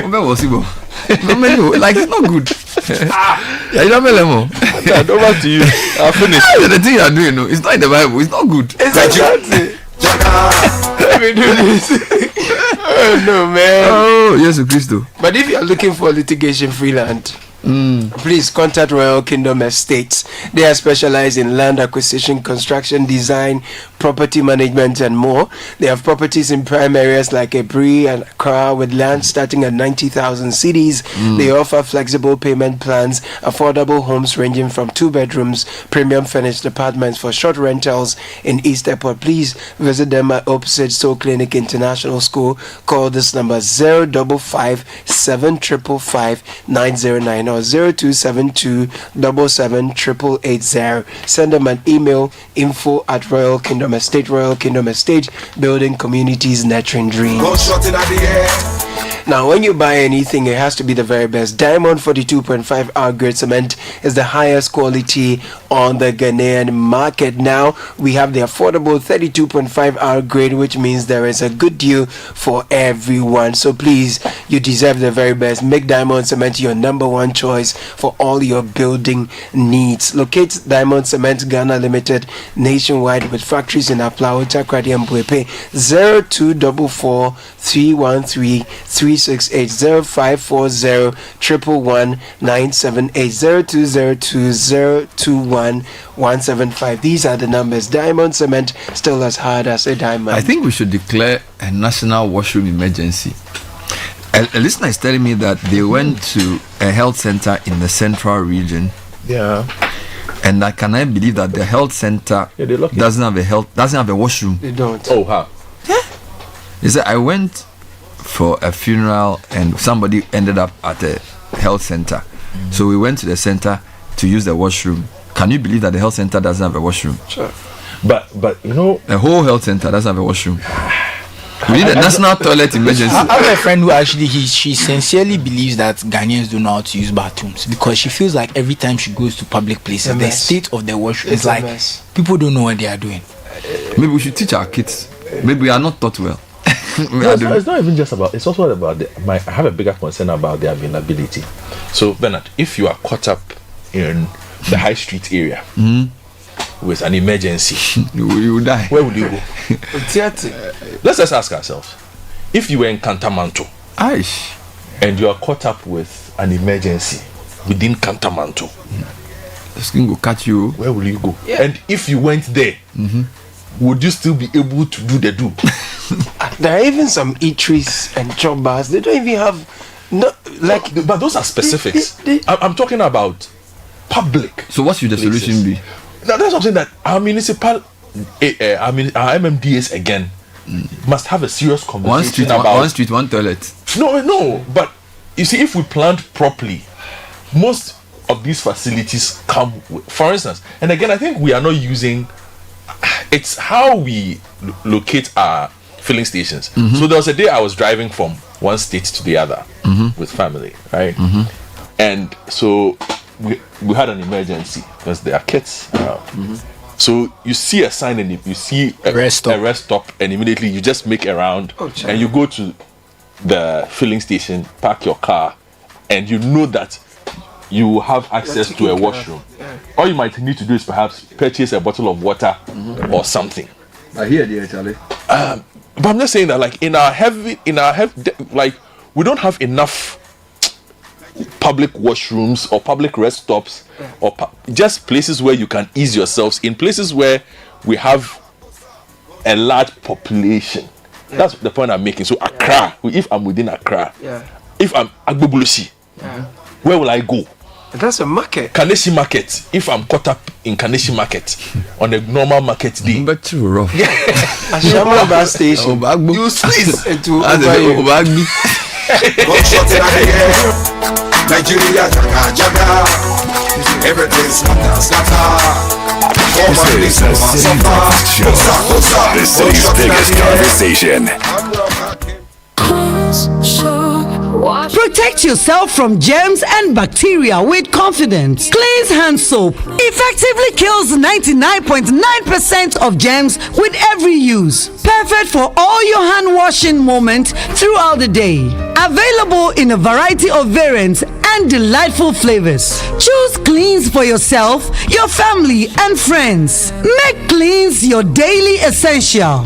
The GC brand. It's all about you. This advert is FDA approved. Let's clean soap, clean. Love brewed in the valley. If you're looking to make this Valentine's Day extra special, Peduasi Valley Resort has the perfect packages for you. Indulge in our delightful dinner buffet with a melodic live band on Valentine's Day and take advantage of our special room and spa packages from 10th to 16th February. Treat yourself and your sweetie to a truly memorable experience this season of love. For enquiries, call 0540-125-555 or 0540-125-554.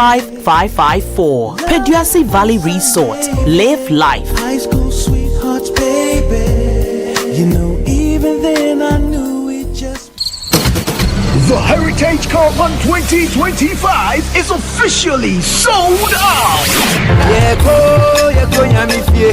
Thank you for your patronage. Now get ready for an unforgettable adventure with the Heritage Caravan 2025. We will experience a cultural revelation as we travel through 14 unique regions, each offering a deep dive into the nation's history, traditions, and natural beauty. An opportunity to see Ghana in a more beautiful, and the people, the connection, incredible. From Sunday the 2nd of March to Sunday the 9th of March 2025. Pack your bags and let's set off on the road trip of a lifetime with an unmatched opportunity to explore landmarks, taste authentic Ghanaian cuisine, experience the art, to network and to connect with the people who make Ghana truly special. This is more than a tour. it's a chance to experience the soul of Ghana, to witness its growth and to create lasting memories. The places we visited, the road trip itself was awesome. Everything was good, yes. Even the Bui Dam was very educational. Follow all Channel 1 TV and 97.3 Citi FM social media handles for updates with the hashtag Heritage Caravan 2025. The Heritage Caravan 2025 is powered by Channel 1 TV in partnership with the Ghana Tourism Authority, with support from 97.3 Citi FM, and proudly sponsored by the National Lottery Authority, Hollard Insurance, and Omni Basic Bank. Terms and conditions apply. Ghana Post. Ghana Post. The most affordable delivery option for food and merchandise from Ghana to everywhere in the world. Connect with us today and see for yourself. Ghana Post. Smart, secure deliveries.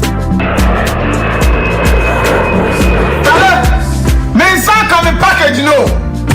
In less than 5 days, Ghana Post, they make life they be. Ghana Post will deliver to you wherever you are in the world. Love brewed in the valley. If you're looking to make this Valentine's Day extra special, Peduasi Valley Resort has the perfect packages for you. Indulge in our delightful dinner buffet with a melodic live band on Valentine's Day and take advantage of our special room and spa packages from 10th to 16th February. Treat yourself and your sweetie to a truly memorable experience this season of love. For enquiries, call 0540-125-555 or 0540-125-554. Peduasi Valley Resort. Live life. High school sweethearts, baby. You know, even then I knew it just. Join the conversation on the Citi Breakfast Show on Facebook at facebook.com/Citi97.3, Twitter at twitter.com/Citi973, and Instagram at instagram.com/Citi973 with the hashtag CitiCBS.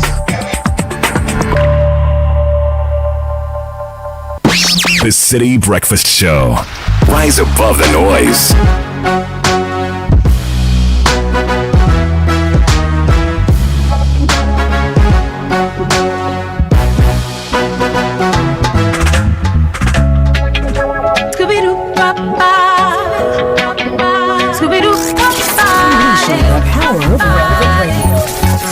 This is Citi 97.3. Boy, I hate it that I like you. On the low, but the girls got to go before I make you my boo. But you're not really ready for this glow. I go see I need Jessica, need me. Every other night's a different girl, I can't believe it. Do I have to tell you how I feel before you see me? Can you tell me why? Why oh, why oh, can you tell me why oh, why oh, boy, who you taking home tonight? I did feel you when I know the lie, but who you taking home tonight? Go and say, boy, who you taking home tonight? I did feel you when I know the lie. Who you taking home tonight? Where you and your mommy not so me say who jive. Baby boy, I got your back, intimacy guy. Tell me call down at your promise who die. Where you and your mommy not So some 11 minutes to 10 on the Citi Breakfast Show. And while we are at it, Trump is also doing damage in the US. Now we're told that USAID staff have been asked to go on leave because the Elon Musk says President Donald Trump has agreed USAID should be shut down. This is a very serious development because a country like Ghana, look, we declared Ghana beyond aid, but we all know that there's a lot of things that don't happen in this country without the support of donors. Yeah. Right? Healthcare, education, trade, facilitation, a lot of things that depend on the aid economy to survive. Now, the U.S. Agency for International Development is on the verge of being shut down, according to Trump administration's billionaire advisor, Elon Musk, who has been wrestling for control of the agency in recent days. Now, today, Mr. Musk held a live session on X and said that he spoke in detail about USAID with the president, and that, quote, he has agreed we should shut it down. It's become apparent that it's not an apple with a worm in it, Musk said. What we have is just a ball of worms. You've got basically to get rid of the whole thing. It's beyond repair. We are shutting it down. His comments come after the administration placed 2 top security chiefs at USAID on leave after they refused to turn over classified material in restricted areas to Musk's government inspection teams. A current and a former U.S. official told the AP on Sunday. Members of Musk's Department of Government Efficiency, known as DOG, eventually did gain access Saturday to the aid agency's classified information, which includes intelligence reports, the former official said. So yeah, if U.S. aid goes, that's a lot of sectors in Ghana will be affected. And they basically want to fire federal workers, cut programs, and slash federal regulations. And while we are here discussing Kwame Nkrumah Mausoleum, we have a lot of things to worry about when it comes to this issue. We're told the website even vanished on Saturday without any explanation. And it's one of the federal agencies most targeted by the Trump administration in an escalating crackdown on federal government and many of its programs. We also said the administration and Secretary of State Marco Rubio have imposed an unprecedented freeze on foreign assistance that has shut down much of the aid agency's humanitarian development and security programs worldwide, compelling thousands of layoffs by aid organizations and ordered furloughs and leaves that have gutted the agency's leadership and staff in Washington. Now, the U.S. is by far the world's largest donor of humanitarian aid, with the USAID administrating billions of dollars in humanitarian development and security assistance in more than 100 countries. I mean, even the number of people employed at USAID office in Ghana, huge. You know, this is serious. This is serious. Before I make you my boo, but you're not really ready for this glow. Well, there are a few more comments about the Kwame Nkrumah Mausoleum, and I don't know if you want to read some of them for us. Yes, in 2025 there should be no shop without a toilet in it. It should be a rule, and at the filling stations you have to buy something before you can be given the key to the convenience. This is Frank from convenience area. Frank from Lakeside Center. Bernard and team, shout outs to Bus Stop Boys. They are doing a good job. Maybe invite them to the studio for more on what they are doing for the environment. Michael from Legon. Good morning, Bernard. This gentleman you're speaking to isn't being truthful. The water in the fountain looks green even from afar. Maybe you should actually send a dispatch writer from the office to check it out. He said yesterday 3 gentlemen were in the fountain cleaning the water, cleaning the place. 3 yesterday. Nice. Ghanaians are dirty, Bernard. The solution to this is to engage workers permanently to immediately do the cleaning, factor the cost into expenses, and ensure that the funds are managed separately by designated handlers. Eddie from Tema. Hello, Bernard and team. Thank you for this discussion. As much as we are criticizing the authorities and managers of public facilities with regards to their washrooms, let us acknowledge the fact that Ghanaians generally do not know how to use washrooms or are too lazy and nonchalant in contributing their quota to keeping public restrooms clean. Some guys urinate on the toilet seats instead of raising it up just because it is public washroom. We need standard training criteria that must be taught in homes and schools so that everyone will get the memo on how to use washrooms. Good morning, team. I'm listening to your interview with Mr. Kwao. I haven't visited the place in a while, but I believe the facility will be run down, even if it's not currently run down. In one of the answers, he said their carpenters have come to see some of the doors so they can decide what to do. Okay, no proper facility of this size should let a carpenter be the one who will come and see the status of the issues and then decide what to do. It's true. Don't they have proper professionals managing the place who will make assessments and make recommendations for artisans to implement? If artisans are the ones coming to look at the issues so the management can decide on the way forward, then there is a problem. For a facility like this, you need a proper professional, architect, real estate, facility managers, etc., who will be the anchor person looking at issues and making recommendations for implementation, not artisans. If you let artisans come and inspect and tell you what to do, we will not recognize the facility in a few years. Thank you, Kwejo. I agree. And it's a subtle point which he noticed, and I kind of agree with him, because once you get to a point of carpenter in Beshia, it's like you are running your backyard house. This is a huge national facility, and how do you say a carpenter has become Charlie? Ghana Wompa, a play they wanna top. Why? One of the answers the guy gave, I'm thinking about it. Somebody pointed out to me that how can the guy say that some carpenter is coming to check to advise? If you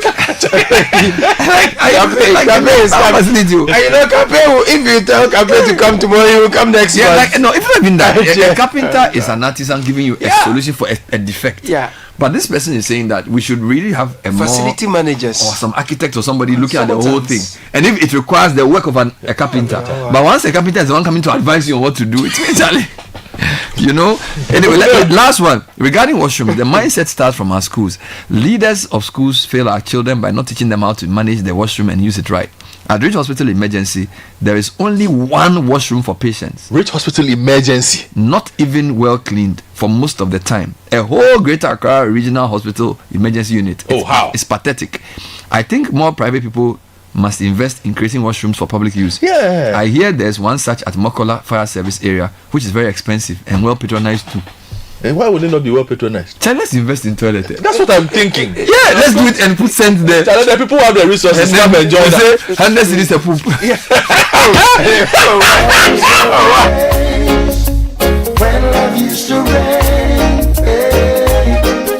we danced all night to the songs they played. We can come again, do it just the same. Now I feel it in my heart. We in such a golden time at the park. Now there's hardly any safe place left to go. Someone's bound to come and try to spoil the show. Remember the songs that used to make you rock away. Those were the days when love used to rain. We danced all night to the songs they played. We can come again, we do it just the same. John Old Titan and Roy Wilson, Dennis Brown. Big U, Josie Wells, Dana Roy would wake the town, And you had to hold your woman real close when Smokey starts to sing. Temptations, Marvin Gaye, Spinners all the way. Aretha Franklin, Patti LaBelle used to make me drift away. Play Stevie Play, Sample Kenny Day. We dance all night to the songs they play. We can come again, do it just the same. Right now, we need. Well, sadly, we have to end on that note, but we will call again next week to check if the place is any better. We'll go there as well. Thank you for listening. We have a branch in the city next. Zoe Abubedu, City News at 10. Good morning, Zoe. Good morning, Bernard. Coming up, Speaker of